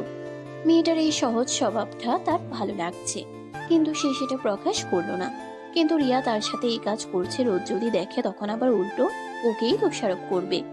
তার বান্ধবীকে দিয়ে কেন কাজ করাচ্ছে? একটা কথা বলি, বলো। তুমি হাসলে তোমাকে অনেক ভালো লাগে, সবসময় তো সিরিয়াস থাকো কেন? সব সময় হাসার মতো কারণ থাকে না। তাহলে কারণ বানাতে হয়। বলেই রিয়া গাছের নিচ থেকে একটু কাদা নিয়ে নাহিদের নাকের উপরে দিয়ে দিল, আবার নিজের নাকেরও দিয়ে দিল। নাহিদ হেসে ফেললো এবার। রিয়ার কাণ্ড দেখে সত্যি অদ্ভুত লাগছে, কিন্তু ভালোও লাগছে। এই তো দেখেছো, হাসতে পারো তুমি। দুজনেই কাজ করতে করতে গল্পে মেতে উঠল। রিয়া ঘাস তুলতে তুলতে পুরো গা মাখিয়ে ফেলেছে। কেউ মাঝে মাঝে ইচ্ছা করে কাদা লাগিয়ে দিচ্ছে। নাহিদ নিজে রিয়ার কাণ্ড দেখে অবাক হচ্ছে। এত মিশুক এই মেয়েটা বড়লোকের মেয়ে হওয়ার পরেও ভিতরে বিন্দুমাত্র অহংকার নেই। আবার কি সুন্দর সালোয়ার কুর্তি পরে ভদ্রভাবে থাকে। এরই ভিতর রিয়া কিছু কাদা নিয়ে নাহিদের মাথায় লাগিয়ে দিল। এই পাগলি, কি করছো এটা? ধন্যবাদ এত বড় কমপ্লিমেন্ট দেওয়ার জন্য। হাসির শব্দটা বাগান জুড়ে ছড়িয়ে পড়ল। কিন্তু দূরে বারান্দায় দাঁড়িয়ে সবকিছু দেখছিল রোদ। রোদের চোখ দুটো শুরু হয়ে গেল। সে চুপচাপ দাঁড়িয়ে ছিল, কিন্তু ভেতরে কিছু একটা জ্বলতে শুরু করেছে। রিয়ার হাসি, নাহিদের সাথে এত স্বাভাবিক আচরণ, এটা তার ভালো লাগছে না। এত কাছাকাছি। আর এক মুহূর্ত দাঁড়িয়ে থাকতে পারল না সে। দ্রুত নিচে নেমে এলো। বাগানে এসে দাঁড়াতেই কাছ থেকে নাহিদ আর রিয়ার সুন্দর মুহূর্ত তার চোখের সামনে ভেসে উঠল। দুইজন কাদা মেখে ভূত হয়ে ঘাস তুলছে আর গল্প করছে, বত্রিশ পাটি দাঁত বের করে হাসছে। সেটা দেখে আরো মেজাজ খারাপ হলো রোদের। কেন জানে না। এখানে কি চলছে? নাহিদ আর রিয়া দুজনেই চমকে তাকালো। নাহিদ রোদকে দেখে আবার নিজের গম্ভীর মুখে ফিরে আসলো। রোদের ফেস দেখে নাহিদ বেশ ভালোই বুঝতে পারছিল এখানে রোদ কিছু কঠোর কথা বলতে পারে দুজনকে এইভাবে দেখে। এই কয়দিনে বেশ ভালোই চেনা হয়ে গেছে রোদকে। আরে তুই, আমরা তো। আমরা? কি আমরা? এখন আমার বান্ধবীর দিকেও নজর দিয়েছো? থার্ড ক্লাস মার্কা ছেলে, মেয়েদের শরীরের দিকে নজর দেওয়া ছাড়া আর কিছু পারো না? কথাটা শুনে নাহিদের মুখ শক্ত হয়ে গেল, কিন্তু সে কিছু বলল না। রিয়া অবাক হয়ে রোদের দিকে তাকালো। কি বলছে কি এই মেয়ে, মাথা ঠিক আছে? ও যে রোদকে চেনে, এই রোদ তো সে না। এমন কথাবার্তা বলা শুরু করলো কবে থেকে? হ্যাঁ, ছোট থেকেও একটু জিদ্দি টাইপের, কিন্তু এত এইভাবে অপমান করে কথা তো বলে না কাউকে। এত রাগ নাহিদের উপর ওর। এই কি বলছিস তুই এসব? চুপ তুই। আমি তোকে ভালো করেই চিনি, কিন্তু ওকে চিনতে পারিনি। দেখছি বেশ ভালোই ব্যবসা শুরু করেছে, একজন থেকে আরেকজন। রোদ, লিমিট ক্রস করছিস। লিমিট? এর আবার লিমিট আছে? এইটুকুর মধ্যে তোকে পটিয়ে ফেলেছে, দেখ না।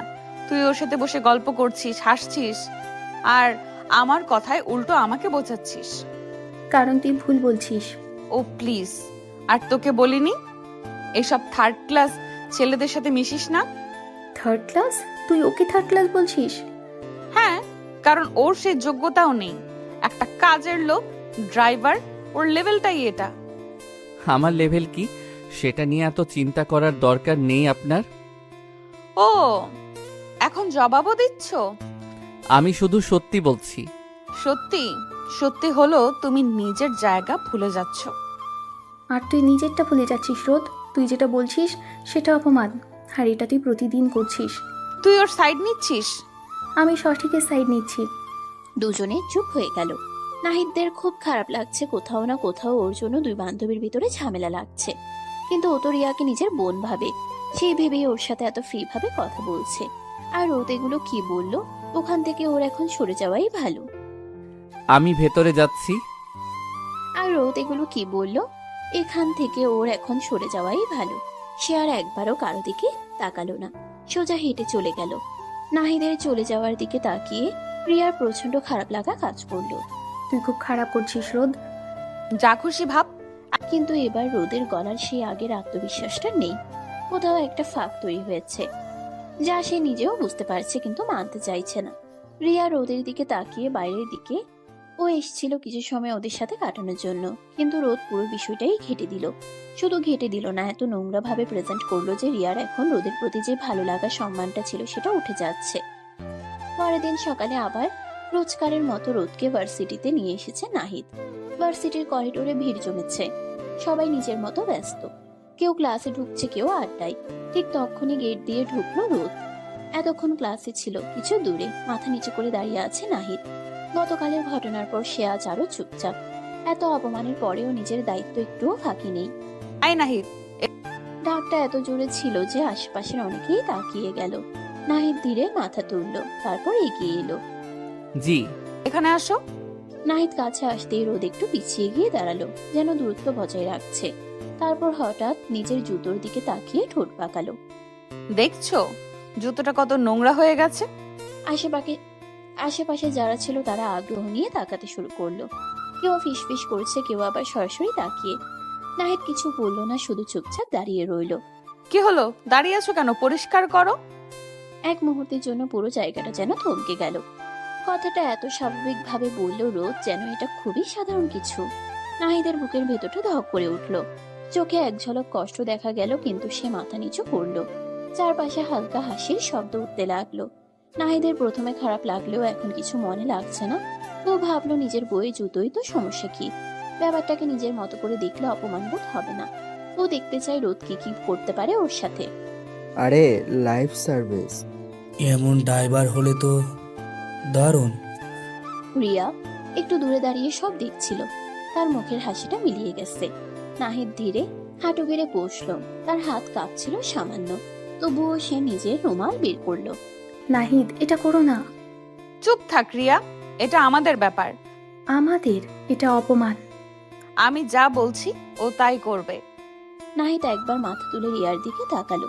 চোখে একটাই কথা, তারপর আবার মাথা নিচু করলো। ধীরে, খুব ধীরে সেই জুতোর ধুলো মুছতে শুরু করলো। প্রতিটা ঘষাই যেন তার নিজের সম্মানটা একটু একটু করে ক্ষয়ে যাচ্ছে।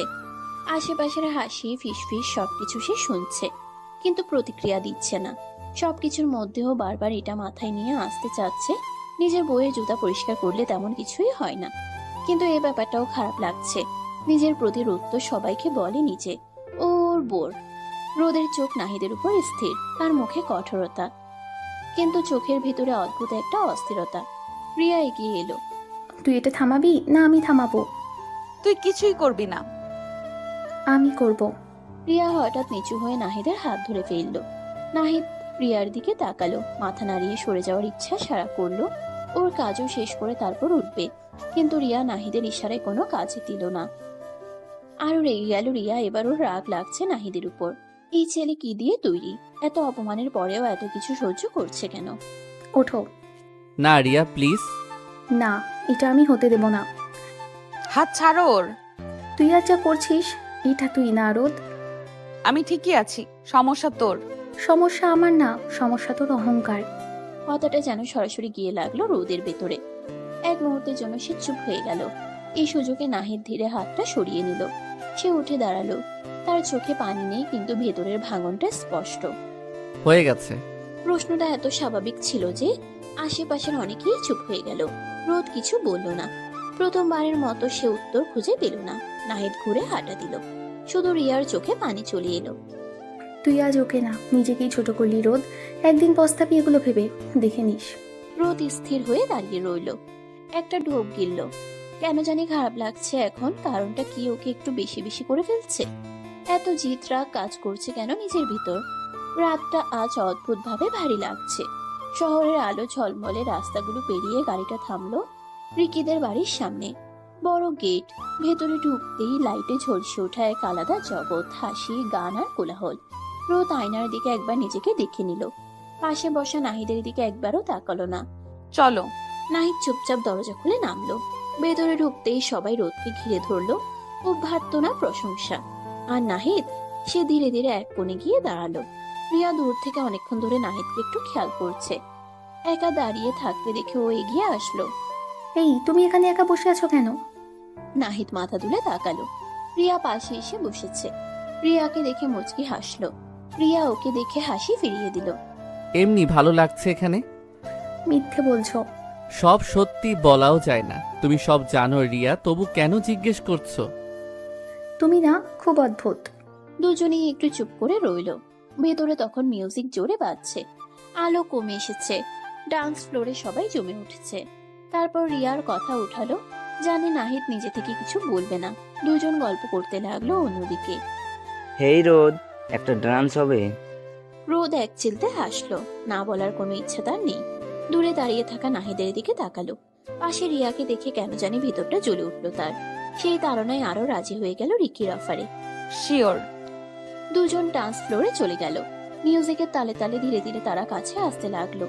রিকির হাত রোদের কোমরে, রোদও সরে এলো না। চারপাশে হাততালি, উল্লাস। নাহিদের চোখ স্থির হয়ে গেল সেই দৃশ্যে। তার হাত ধীরে ধীরে মোটো হয়ে গেল, শিরাগুলো টান টান, বুকের ভেতরটা কেমন জ্বলে উঠছে। আর সহ্য হলো না, সে উঠে দাঁড়ালো। কারো দিকে না তাকিয়ে সোজা বেরিয়ে গেল বাইরে। পুল সাইডে এসে থামলো। ওর পিছন পিছন রিয়াও এগিয়ে আসলো। তুমি এখানে? ভেতরে ভালো লাগছিল না। ওদের জন্য? নাহিদ কিছু বলল না। তুমি কষ্ট পাচ্ছ? না, আবার মিথ্যে।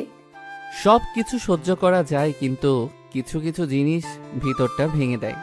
তাহলে সহ্য করো কেন?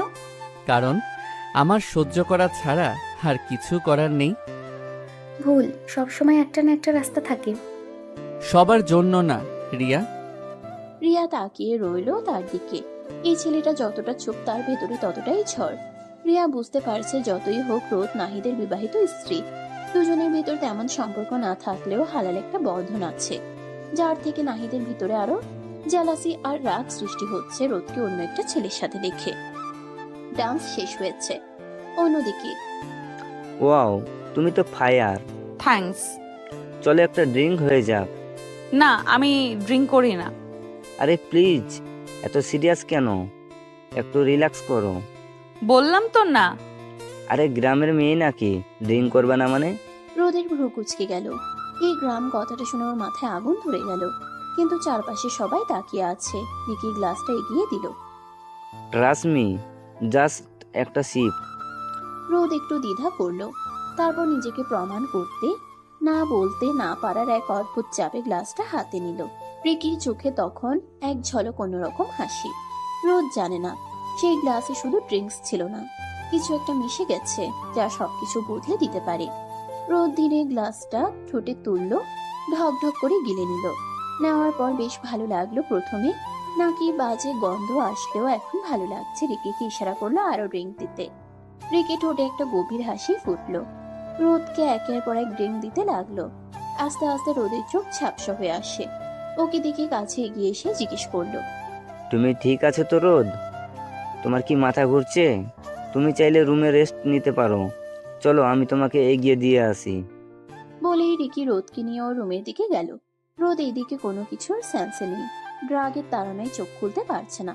রিকি রোদকে রুমে নিয়ে গিয়ে ওকে ছুড়ে দিল। তারপর রোদের দিকে তাকালে ভালো করে এত রেড কালারের গাউন পরা আছে, শরীরের সাথে লাল কালারটা বেশ মানিয়েছে।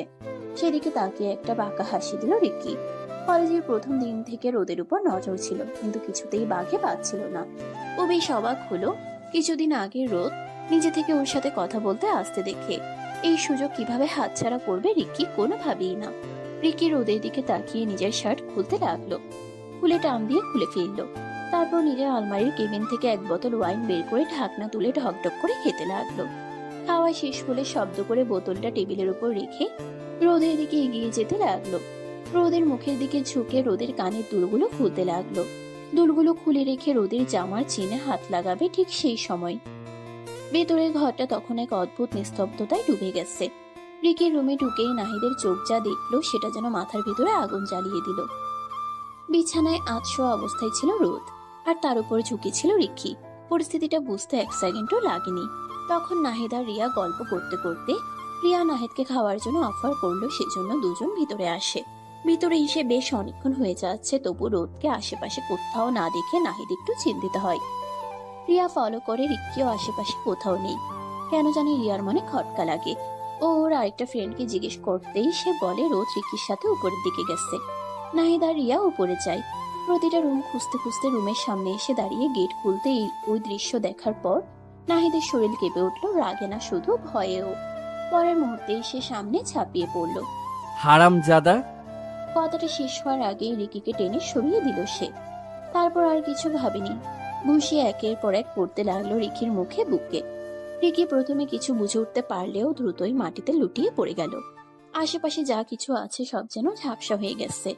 নাহিদের চোখে শুধু একটা জিনিস পরিষ্কার, রোদ। পেছন থেকে রিয়া বলে, নাহিদ থামো, ও মরবে। শেষমেশ রিয়াই গিয়ে নাহিদের হাত শক্ত করে টেনে সরালো। নাহিদের বুক তখনও ওঠানামা করছে, চোখে রাগের আগুন। সে এক মুহূর্তও দেরি না করে বিছানার পাশে ছুটে গেল। রোদ, শুনতে পাচ্ছেন? রোদ অর্ধ চেতন অবস্থায় কিছু অস্পষ্ট শব্দ করলো। মাথাটা এদিক ওদিক ঘুরলো, চোখ আধ খোলা। কিছুই ঠিক মতো বোঝা যাচ্ছে না। নাহিদ বুঝলো এটা স্বাভাবিক অবস্থা না।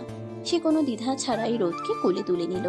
মেয়েটা নড়ছিল, মাঝে মাঝে অস্পষ্টভাবে কিছু বলছিল, কিন্তু পরিষ্কার কিছু নয়। রিয়া দ্রুত পাশে এসে, চলো, এখান থেকে বের হতে হবে। বাইরে বের হয়ে দূরত্ব বাড়ির দিকে রওনা দিল।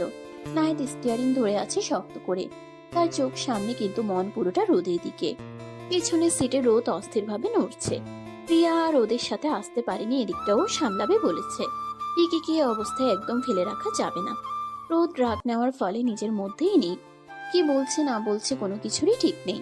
নাহিদ, তুমি আছো? জি, আমি আছি। আপনি চুপ করে বসেন, এখনই চলে আসবো আমরা বাসায়। আচ্ছা, কিন্তু আমি তোমার কাছে থাকতে চাই। একটু কাছে আসুন না নাহিদ। নাহিদ রোদের কথায় কান দিল না। গাড়ি বাড়ির সামনে থামতেই নাহিদ দ্রুত নেমে রোদকে আবার কোলে তুলে নিল। এক মুহূর্তও দেরি করলো না, সোজা ভেতরে নিয়ে গেল। রুমে এনে সাবধানে বিছানায় শুয়ে দিল। তারপর কিছুক্ষণ রোদের দিকে তাকিয়ে চলে আসতে নিল। হঠাৎ হাতে টান পড়ে পিছনে তাকিয়ে দেখলো রোদের দিকে ঘোর লাগা চোখে তাকিয়ে আছে। কোনো কিছু কি লাগবে? রোদ আরো জোরে নাহিদের হাতটা টান দিল, যার ফলে নাহিদ ব্যালেন্স হারিয়ে রোদের গায়ের উপর পড়লো। দুজন অনেক কাছাকাছি চলে আসলো, একে অপরের নিঃশ্বাসে নিজেদের মুখের উপর পড়ছে। নাহিদ সরে আসতে চাইলে রোদ নাহিদকে নিজের সাথে আরো জড়িয়ে ধরলো। তারপর সেকেন্ডের ভিতর নাহিদের নাকে একটা চুমু বসিয়ে দিল। নাহিদ সাথে সাথে জমে গেল। রোদ এটা কি করলো ওর সাথে? ওর ভাবনার ভিতরেই রোদ আরো একটা কাণ্ড বসিয়ে ফেললো। নাহিদের অধরে নিজের অধর বসিয়ে দিল। নাহিদ কি করবে বুঝে পাচ্ছিল না, এখন শকে আছে। নিজের হালাল নারীর গভীর ছোঁয়া পেয়ে কোনো পুরুষই ঠিক থাকতে পারে না। নাহিদ হুঁশ খুইয়ে ফেলে রোদের অধর জোড়ায় অমৃত খুঁজে নিতে চাইলো। অনেকক্ষণ পরে নাহিদ বুঝতে পারলো সে যেটা করছে সেটা একদম ঠিক না। তাড়াতাড়ি করে রোদের থেকে সরে আসতে চাইলে রোদ দিল না, আরো জড়িয়ে ধরলো নাহিদকে। রোদ পাখি, যেটা করলে সেটা ঠিক না। আমি কিছু জানি না, আমার আদর চাই। রোদ পাখি, এইভাবে তো আদর দিতে পারবো না। তুমি তো আমাকে স্বামী হিসেবে মানো না, মানুষ হিসেবেই মানো না। সেখানে স্বামী হিসেবে মানাতে বিলাসিতা। সকাল হলেই সব ভুলে যাবে, তখন আমাকে ভুল বুঝবে। দূরে থাকো আমার থেকে, এটাই ভালো। প্লিজ এমন করো না, একটু আদর দাও। না না, একটু না, অনেক। আমার চাই, এক্ষুনি চাই। নাহিদ রোদের থেকে সরে এসে বসলো। অন্যদিকে রোদ হঠাৎ জামার চেইন খুলে সেকেন্ডের ভিতর জামা খুলে টান মারলো। ইনারে হাত দিতে যাবে তার আগেই নাহিদ ওর হাত ধরে ফেলে। ও অবাক হয়ে গেছে রোদের কাণ্ড কারখানা দেখে। পাগল হয়ে গেছে এই মেয়ে, মাথা ঠিক আছে? কি করছে ও? সকালে যখন কিছু মনে থাকবে না, সমস্ত দায়ভার নাহিদকে নিতে হবে। কিন্তু রোদ তো নিজের ভিতর নেই। নাহিদের সাথে জোর জবরদস্তি করতে লাগলো। নিজেকে ছাড়িয়ে নেওয়ার জন্য জোর জবরদস্তির ভিতর নাহিদের নিঃশ্বাস আটকে গেল। রোদের গায়ে শেষ কাপড়টুকুও নেই। মেয়েটার চোখে ঘোর, ঠোঁটে অস্থির কাঁপুনি। ও নাহিদের শার্ট খামচে ধরে টানছে নিজের দিকে। আমাকে ছেড়ো না প্লিজ, আজ রাতে শুধু তোমাকে চাই। নাহিদের শরীরের প্রতিটা রক্তবিন্দু যেন বিদ্রোহ করছে। এত কাছে, এতটা আপন করে পাওয়া যে মেয়েটা দিনের আলোয় তাকে স্বামী হিসেবেই মানে না, সে আজ নিজেই ডাকছে। হালাল অথচ হারাম লাগছে মুহূর্তটা। নাহিদ দুই হাতে রোদের কাঁধ চেপে ধরলো, চোখে চোখ রাখলো। রোদ ফুপিয়ে উঠলো, নাহিদের বুকে মুখ গুজে দিল।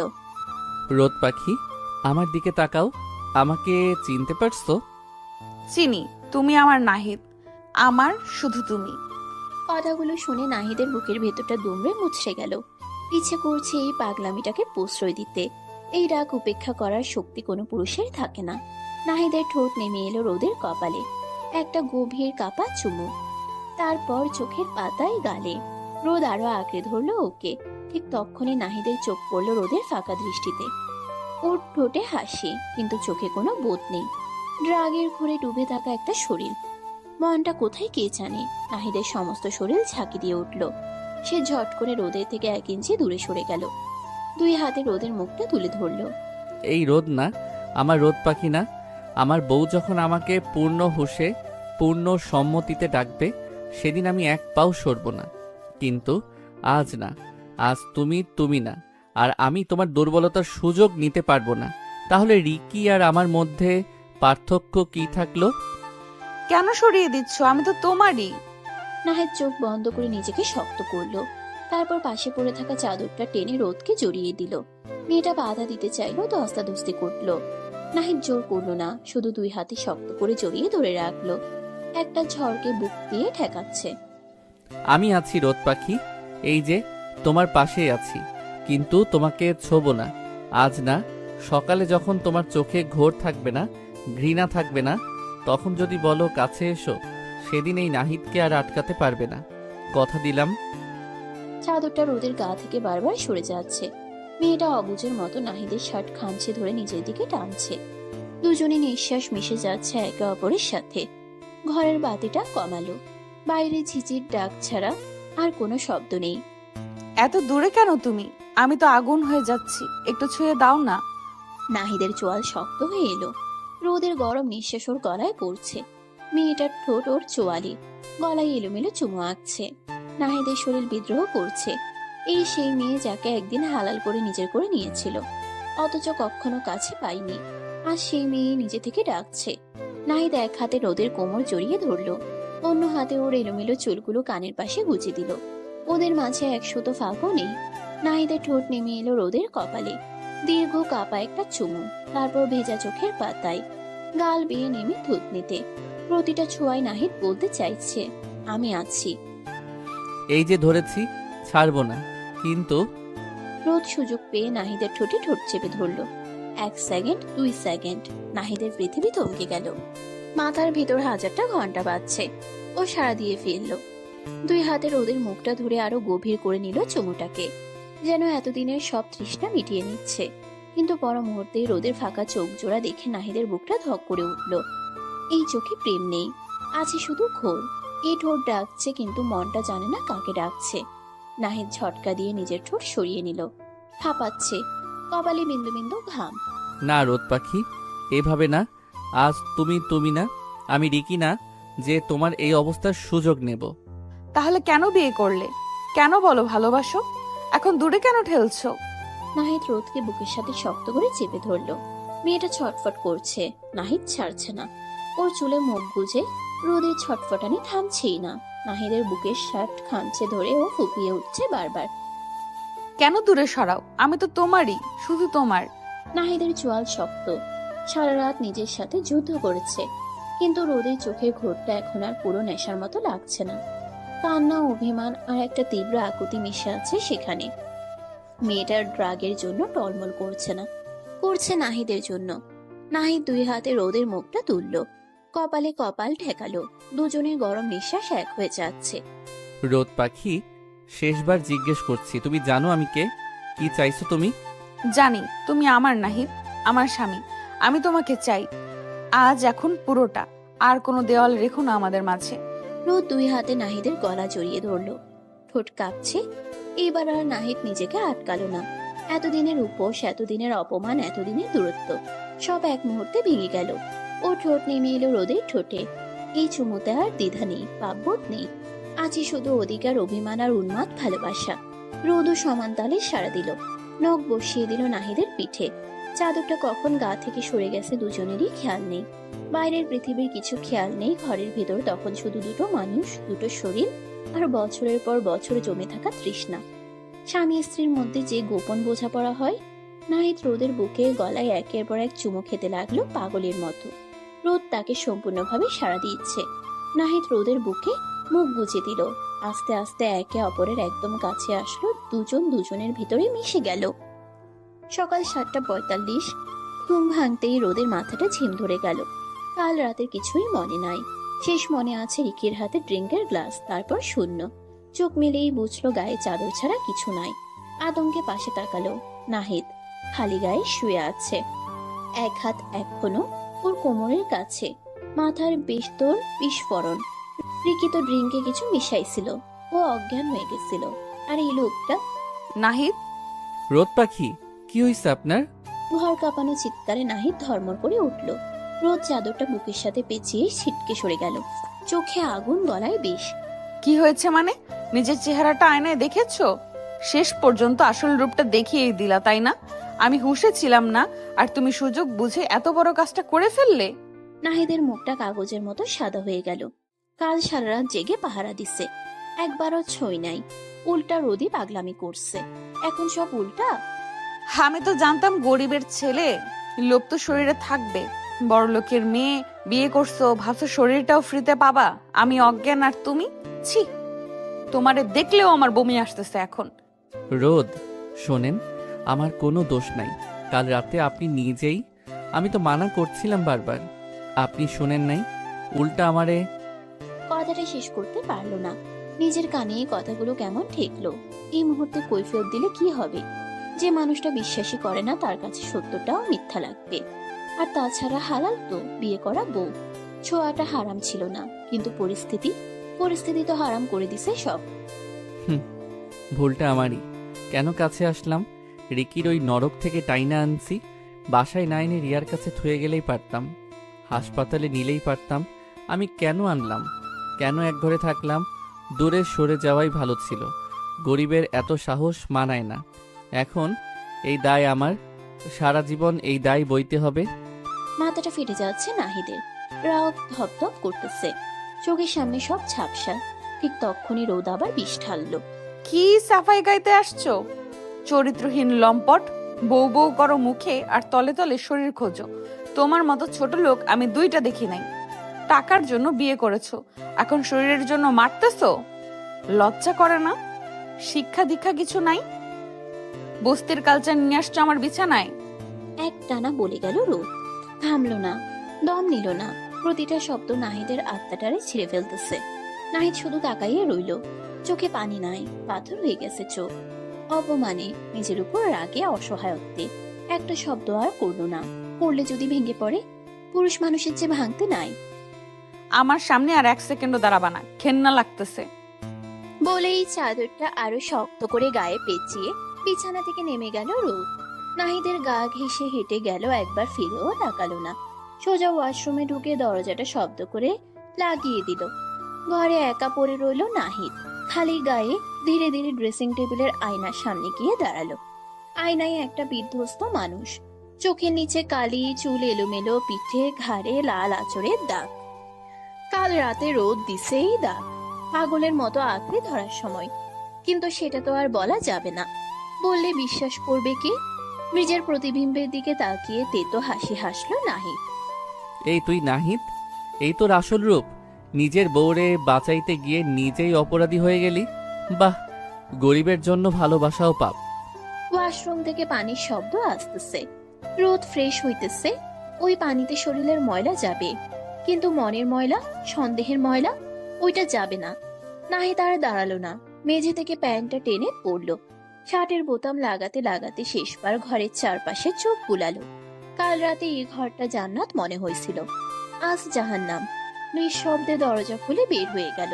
পিছনে পড়ে রইল একটা ভাঙা সকাল, একটা ভাঙা বিশ্বাস, আর একটা মানুষ যে চিৎকার করে বলতে পারলো না আমি নির্দোষ। ওয়াশরুমের আয়নার সামনে দাঁড়িয়ে আছে রোদ।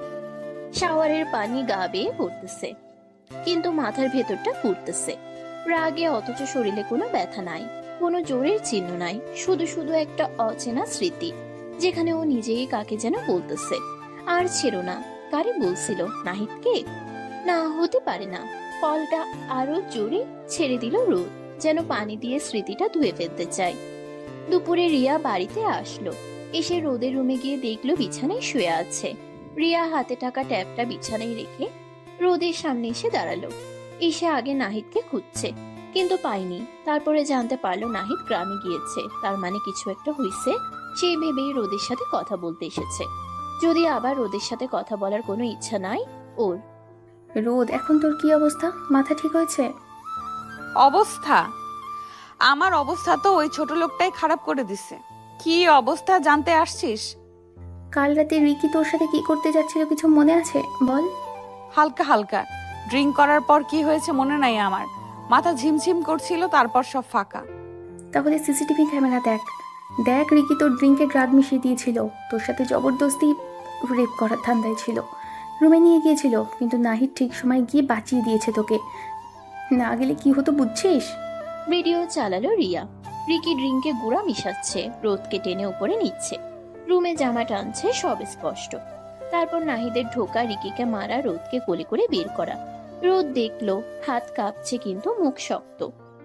হ্যাঁ, বাঁচায় তারপর নিজের ফায়দা লুটছে। ছোট লোকের বাচ্চা। আমার শরীরের নজর ছিল, সুযোগ পেয়ে সেটা লুটে নিছে। মানে তোদের মধ্যে কাল রাতে তাহলে কিছু হয়েছে? তো আমি তোকে মিথ্যা বলতেছি? ওই খ্যাত বেয়াদব সুযোগ নিছে। আমি ওরে ছাড়বো না, মামলা করব। আমার জীবন নষ্ট করে দিছে। রোদ, মাথা ঠিক আছে তোর? ওইটা তো তোর বর, নিজের জামাই তোরে ছুঁয়েছে। আর তুই যে অবস্থায় ছিলি, তোকে কি ড্রাগ দিয়েছিল তোর কোনো আন্দাজ আছে? নাহিদ তোকে বাঁচালো, তোর সম্মান রক্ষা করলো, আর তোর ভাবনা এখনো বদলায়নি ওর উপর থেকে। ওর উপর দোষারোপ করছিস এখনো। যেখানে তোদের ভিতরে যেটা হয়েছে সেটা ন্যাচারাল হাজব্যান্ড ওয়াইফের মধ্যে হয়। নাহিদ তো তোকে যথেষ্ট সম্মান করে। নাহিদের জায়গায় অন্য কোনো ছেলে হলে এতদিনে এভাবে চুপ থাকতো না, ধৈর্য ধরতো না। আর তুই ওর সাথে যা বিহেভ দিস, তবু মুখ বুঝে সহ্য করে। কি বলতে চাচ্ছিস কি তুই? রিকি তোকে স্প্যানিশ ফ্লাই টাইপের একটা ড্রাগ দিয়েছিল, ডার্ক ওয়েবে বেচে এগুলো। এই জিনিস শরীরে গেলে হুঁশ থাকে না, শুধু শরীর জ্বলে, ব্রেন কাজ করে না। সামনে যাকে পায় তাকেই আঁকড়ে ধরে, শারীরিক টান চলে আসে। তুই নিজের ইচ্ছে না, ড্রাগের ঘরে নাহিদকে কাছে টেনে নিয়েছিস, বুঝেছিস? ও তো তোকে 1000বার মানা করেছে, সরিয়ে দিতে চেয়েছে, তুই ছাড়িসনি। রিয়া থামলো, রোদের মুখের দিকে তাকালো। আশা করলো মেয়েটা এবার বুঝবে, ভাঙবে, কাঁদবে, কিন্তু রোদ উল্টা মুখ ছামটা দিল। তো ড্রাগ দিছে বলে ওর 7 খুন মাফ? আমার স্বামী বলে আমার অজ্ঞান শরীর ভোগ করতে পারবে? আমি তো হুঁশে ছিলাম না। এটা রেপ, রেপ, বুঝছিস? তোর নাহিদ ভাই একটা রেপিস্ট, খ্যাত, ছোট লোক, জানোয়ার। ছি রোদ, তোর ওপর ঘৃণা লাগছে আমার, জাস্ট ঘৃণা করছে। তুই আমার বান্ধবী, বেস্ট ফ্রেন্ড ভাবতেও লজ্জা লাগছে। পস্তাবি তুই। তুই এটা বিশ্বাস করিস যে মানুষটা তোকে বাঁচালো সারা রাত? চুপ, একদম সাফাই গাইবি না। তুই ওর দলে? বেশ, থাক তুই ওরে নিয়েই। আমার চোখের সামনে থেকে যা, দুটোই আমার শত্রু। রিয়া আর একটা কথাও বলল না, শুধু ট্যাবটা নিয়ে দরজার দিকে হাঁটা দিল। যাওয়ার আগে একবার পিছন ফিরল। তুই আজ একটা মানুষকে মেরে ফেললি রোদ, নাহিদকে না, তোর নিজের ভেতরের মানুষটাকে। যেদিন সত্যি বুঝবি, সেদিন আয়না নিজের মুখ দেখতে পারবি না। ঘরটা নিস্তব্ধ। রিয়া চলে যাওয়ার পর দরজাটা এখনো হালকা কাঁপছে। রোদ বিছানার এক কোণে গুটিসুটি মেরে বসে আছে, চাদরটা এখনো গায়ে জড়ানো। মাথার ভিতর রিয়ার কথাগুলো হাতুড়ি পেটাচ্ছে। ড্রাগের ঘরে তুই নিজের জামাই সারা রাত মানা করছে। চোখ বন্ধ করলো রোদ, মনে করার চেষ্টা করলো শুরু থেকে। পার্টি, রিকির হাসি, ড্রিঙ্কের গ্লাস, তারপর মাথা ছিমছিম, সিঁড়ি, রিকির হাত, তারপর একটা ঝড় নাহিদের কোলে করে নিয়ে বাড়িতে আসলো। তারপর ফ্ল্যাশব্যাক আসছে টুকরো টুকরো। ও নিজেই নাহিদের শার্ট খামচে ধরছে, ছেড়ো না বলছে, নাহিদ সরাই দিচ্ছে। রোদ পাখি, এটা ঠিক না। ও আবার জড়াই ধরছে, চুমু ওই দিছে প্রথমে। নাহিদের ঠোঁট কাঁপছিল, বুকের ভেতরটা ধক করে উঠল রোদে। ও তো চাইলেই প্রথম দিন থেকে আমাকে ছুতে পারতো। বিয়ে করা বউ আমি, জোর করতে পারতো। কত রাত আমি এক ঘরে ও সোফায়, কতবার আমি অপমান করেছি, গরিবের বাচ্চা বলেছি। তাও তো একটা আঙুল দিয়েও ছোঁয় নাই, সহ্য করেছে। আর কাল তো আমি নিজেই ড্রাগের জন্য শরীর জ্বলতেছিল, আমি তো নিজেই ওকে টেনে নিছি। আরেকটা কথা মনে পড়লো, নাহিদ ফিসফিস করে বলছিল, আজ তুমি না, আমি রিকি না যে তোমার এই অবস্থার সুযোগ নেব। বারবার সরাইয়ে দিছিল ওরে। শেষ পর্যন্ত যখন আর পারে নাই, তখনও ওর চোখে অপরাধ বোধ ছিল। ও তো পুরুষ মানুষ, আর আমি ওর বউ, হালাল। তাও ও আটকাতে চাইছিল, আর আমি কি করলাম? সকালে উঠে ওরে জানোয়ার বানিয়ে দিলাম। অহংকারে পর্দাটা আস্তে আস্তে সরে যাচ্ছে, নিচ থেকে বের হয়ে আসছে কুৎসিত সত্যিটা। ভুলটা ওর, পুরোটাই ওর। আমি এটা কি করলাম? রাগ হলো প্রচন্ড রাগ, নিজের উপর, নিজের অহংকারের উপর, বড়লোকি ইগোর উপর। তুই কে রে রোদ? কি ভাবিস নিজেরে? একটা মানুষ তোরে পাগলের মতো ভালোবাসলো, তুই তারে জুতার তলায় রাখলি? আর বসে থাকতে পারলো না, চাদরটা ফেলে দিয়ে আলমারি থেকে একটা 3 পিস টেনে পড়লো, চুলটা হাত খোপা করলো, দৌড়ে নিচে নামলো। খালা, নাহিদ কই? নাহিদ ভাই কই? ভাইজান তো সকালে ব্যাগ লইয়া বার হইয়া গেছে আপা, কইল গ্রামে যাইবো। গ্রামে? বুকটা মোচড় দিয়ে উঠলো রোদে। আর 1 সেকেন্ডও দেরি করলো না, পার্সটা হাতে নিয়ে গেটের দিকে দৌড় দিল। ড্রাইভার গাড়ি মুছতেছিল। চাচা, গাড়ি বের করেন, এক্ষুনি গ্রামে যাব, নাহিদের গ্রামের বাড়ি। আপনি চেনেন না? ম্যাপ আছে আমার ফোনে। তো তাড়াতাড়ি চলেন, যত জোরে সম্ভব। কিন্তু আপা, স্যার মানে দোলা ভাই। ড্রাইভার আর কথা বাড়ালো না, গাড়ি স্টার্ট দিল। রোদ পিছনের সিটে বসে 2 হাতে মুখ ঢুকলো। সকালের বলা প্রতিটা গালি এখন তীর হয়ে ওর নিজের বুকেই বিঁধতেছে। নাহিদ, প্লিজ তুমি যেও না, আমি আসতেছি, আমি সব শুধরে নেব, এবার আর ভুল হবে না, প্লিজ। গাড়ি ছুটলো শহর ছেড়ে হাইওয়ে ধরে গ্রামের পথে। আর রোদের চোখের পানি থামছেই না, অনুতাপের পানি, ভালোবাসার পানি, হারানোর ভয়ের পানি। মাটির উঠানে বিকেলে রোদ পড়েছে। উঠানের এক কোণে নাহিদ বসে আছে চুপচাপ, খালি গায়ে, গামছা হাতে, কুড়াল। কাটছিল, কিন্তু এখন হাত থেমে গেছে। চোখ লাল, মুখ শুকনো। সকাল থেকে একটা দানাও পেটে পড়ে নাই। উঠানের অন্য পাশে নাহিদের খালা আলেয়া আর ছোট বোন নিপা, দুজনেই আর চোখে নাহিদকে দেখছে। কি হয়েছে জিজ্ঞেস করার সাহস পাচ্ছে না। শহর থেকে ছেলে এমন মুখ কালো করে ফিরে আসে না, আবার সাথে বউকে নিয়ে আসেনি। ঠিক তখনই গেটের বাইরে একটা গাড়ির শব্দ, কালো গাড়ি। গ্রামে এমন গাড়ি আসে না। গাড়ি থামতেই দরজা খুলে হুড়মুড় করে নামলো রোদ। সালোয়ার কামিজ, চুল এলোমেলো, চোখ মুখ ফোলা, কাঁদতে কাঁদতে চোখের কাজল লিপটে গেছে। নিপা চিনতে পারলো। খালা, ওই দেখো ভাবি, শহরের ভাবি আসছে। ও মা, বৌমা এমনি হুট করে? নাহিদ শব্দ শুনে মুখ তুলল। রোদকে দেখে ওর হাত থেকে কুড়ালটা পড়ে গেল। বিশ্বাস করতে পারছে না, এই মেয়ে এখানে কেন? আরো অপমান করতে, আবার ছুরি মারতে? ভাবতে না ভাবতেই রোদ দৌড়ে আসলো। 1 সেকেন্ড, 2 সেকেন্ড, তারপর ঝাঁপিয়ে পড়লো নাহিদের বুকে। 2 হাতে গলা জড়াইয়ে ধরে হাওমাও করে কেঁদে উঠল। নাহিদ, আমারে মাফ করে দাও প্লিজ, আমি ভুল করছি, অনেক বড় ভুল। পাথরের মতো দাঁড়িয়ে আছে। রোদের কান্না ওর বুকের পাঁজর ভেঙে দিচ্ছে। সকালের প্রতিটা গালি কানে বাজছে। আবার এই পাগলামি করা মেয়েটার গরম নিঃশ্বাসও টের পাচ্ছে বুকে। কোনটা সত্যি? আপনি আবার কেন আসছেন? যা বলার ছিল সব তো সকালেই বলে দিছেন। আমি রেপিস্ট, ছোট লোক, জানোয়ার, আর কি বাকি আছে? শেষবার মারতে আসছেন? মুখ তুলল, চোখে পানি, ঠোঁট কাঁপছে। 2 হাতে নাহিদের গাল ধরল। চুপ, একদম চুপ নাহিদ। ওইটা আমি ছিলাম না, ওইটা আমার অহংকার ছিল, আমার ভুল ছিল, আমার পাপ ছিল। তুমি আমারে বাঁচাইছো আর আমি তোমারে মেরে ফেলেছিলাম কথায়। আমারে শাস্তি দাও, মারো, কিন্তু আপনি বলবা না। আর আমি তোমার বউ, তোমার রোদ পাখি। উঠানের মাঝখানে দাঁড়িয়ে আলেয়া, খালা আর নিপা হতভম্ব। শহরের মেম সাহেব মাটিতে দাঁড়িয়ে কাঁদতেছে, ওদের নাহিদের বুকে মাথা গুজে। খালা, ভাবি কান্দে কেন? ভাইয়া বকছে? না রে মা, ভাবি ভুল করছে, এখন মাপ চাইতে আসছে, আল্লাহ মুখ তুলে চাইছে। সকালে যারে ঘৃণা করলেন তারে এখন জড়ায়া ধরতেছেন কেন? আমি খেলনা না রোদ, গরিব বলে যখন খুশি লাথি মারবেন, যখন খুশি বুকে টানবেন। রোদ তাও নড়ে না, অভিমানে বুক ফেটে যাচ্ছে, শব্দ করে কেঁদে উঠল। হাঁটু ভেঙে বসতে গেল নাহিদের পায়ে। নাহিদ বিদ্যুৎ গতিতে উড়ে ধরে ফেলল, বুকে টেনে নিল। আর পারল না শক্ত থাকতে। রোদের চুলে মুখ গুজে দিল, গলাটা ভাঙা। তুমি জানো আমি কাল সারা রাত কেমনে কাটাইছি? তুমি ঘুমের ঘোরে আমারে জড়াইয়া ধরে কাঁদতেছিলে, ছেড়ো না বলতেছিলে।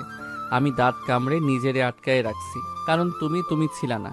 আর সকালে তুমি যখন বললে, আমি সুযোগ নিছি, আমার মরতে ইচ্ছা করতেছিল পাখি। জানি, আমি সব জানি, রিয়া বলেছে। আমি মনে করছি তুমি ফেরেশতা নাহিদ, আর আমি শয়তান। আমারে মাফ করে দাও, আর কোনো দিন তোমারে অবিশ্বাস করব না। তুমি যা বলবে তাই, শুধু ছেড়ে যেও না। নাহিদের শার্ট খামচে ধরলো। আলেয়া, খালা এবার এগিয়ে আসলো, রোদের মাথায় হাত রাখলো। হয়েছে মা, হয়েছে, আর কান্দিস না, ছেলেটার বুক ফাটতেছে, মাফ করে দে বাপ। বউ ভুল করলে মাফ করতে হয়। ভাবি, তুমি থাকবা না আমাদের সাথে? আমি তোমার চুল বেঁধে দেব, গ্রামের সবাইরে দেখাবো আমার কি সুন্দর ভাবি। খালাম্মা, আমারে আপনার মেয়ে ভাববেন? আমি আপনার ছেলেরে কষ্ট দিছি, আমারে শাস্তি দেন, কিন্তু ঘর থেকে বের করে দিয়েন না। দূর পাগলি, তুই তো আমার মেয়ে। আয় ঘরে আয়, মুখ হাত ধুয়ে নে। সবাই মিলে ঘরে ঢুকলো। মাটির ঘর কিন্তু শান্তি আছে। খালা পিড়ি পেতে দিল, নিপা শরবত আনলো। রোদ এক চুমুকে শেষ করলো, চোখ তখনও নাহিদের দিকে। নাহিদ দরজায় হেলান দিয়ে দাঁড়িয়ে আছে, এক দৃষ্টিতে দেখছে ওরে। অভিমান কমে নাই পুরা, কিন্তু চোখে পানি চিকচিক করছে। খাওয়া দাওয়ার পর খালা নিপাকে নিয়ে পাশের ঘরে গেল। তোরা কথা বল, আমরা আসতেছি। ঘরে এখন শুধু দুজন, নীরবতা। শুধু টিনের চালে বৃষ্টির শব্দ। কখন যে আকাশ ভেঙে বৃষ্টি নামলো টের পাই নাই কেউ। নাহিদ ধীরে ধীরে এগিয়ে আসলো, রোদ উঠে দাঁড়ালো। দুজন দুজনের চোখে ডুবে গেল। কত কথা, কত ঝড়, কত ভুল, সব গলে যাচ্ছে এই ছাউনিতে।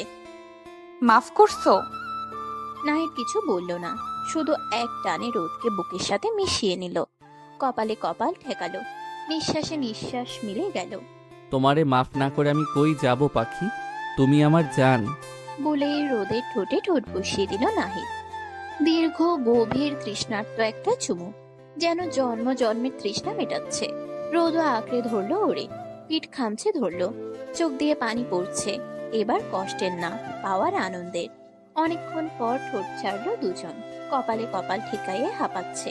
আর কোনো দিন তোমারে কষ্ট দেব না, প্রমিস। আর আমি কোনোদিন তোমারে একা ছাড়বো না, প্রমিস। হাসলো প্রথমবার মন খুলে। বাইরে বৃষ্টি পড়ছে, টিনের চালে রিমঝিম শব্দ। আর ঘরের ভিতর দুটো ভাঙা মানুষ জোড়া লেগে গেল। সব অভিমান, সব ভুল, সব দূরত্ব ধুয়ে গেল সেই বৃষ্টিতে। দুইজন আরো একবার একে অপরের কাছে আসলো। এবার আর নেশার ঘুরে নয়, এবার সব জেনে নিজেদের ভালোবাসার প্রকাশ করলো একে অপরকে আঁকড়ে ধরে। প্রতি চুমুতে, প্রতিটা ছোঁয়া একে অপরের গায়ে মাখালো। গভীরভাবে আবার মিলিত হলো ভালোবাসার মাধ্যমে। সমাপ্ত।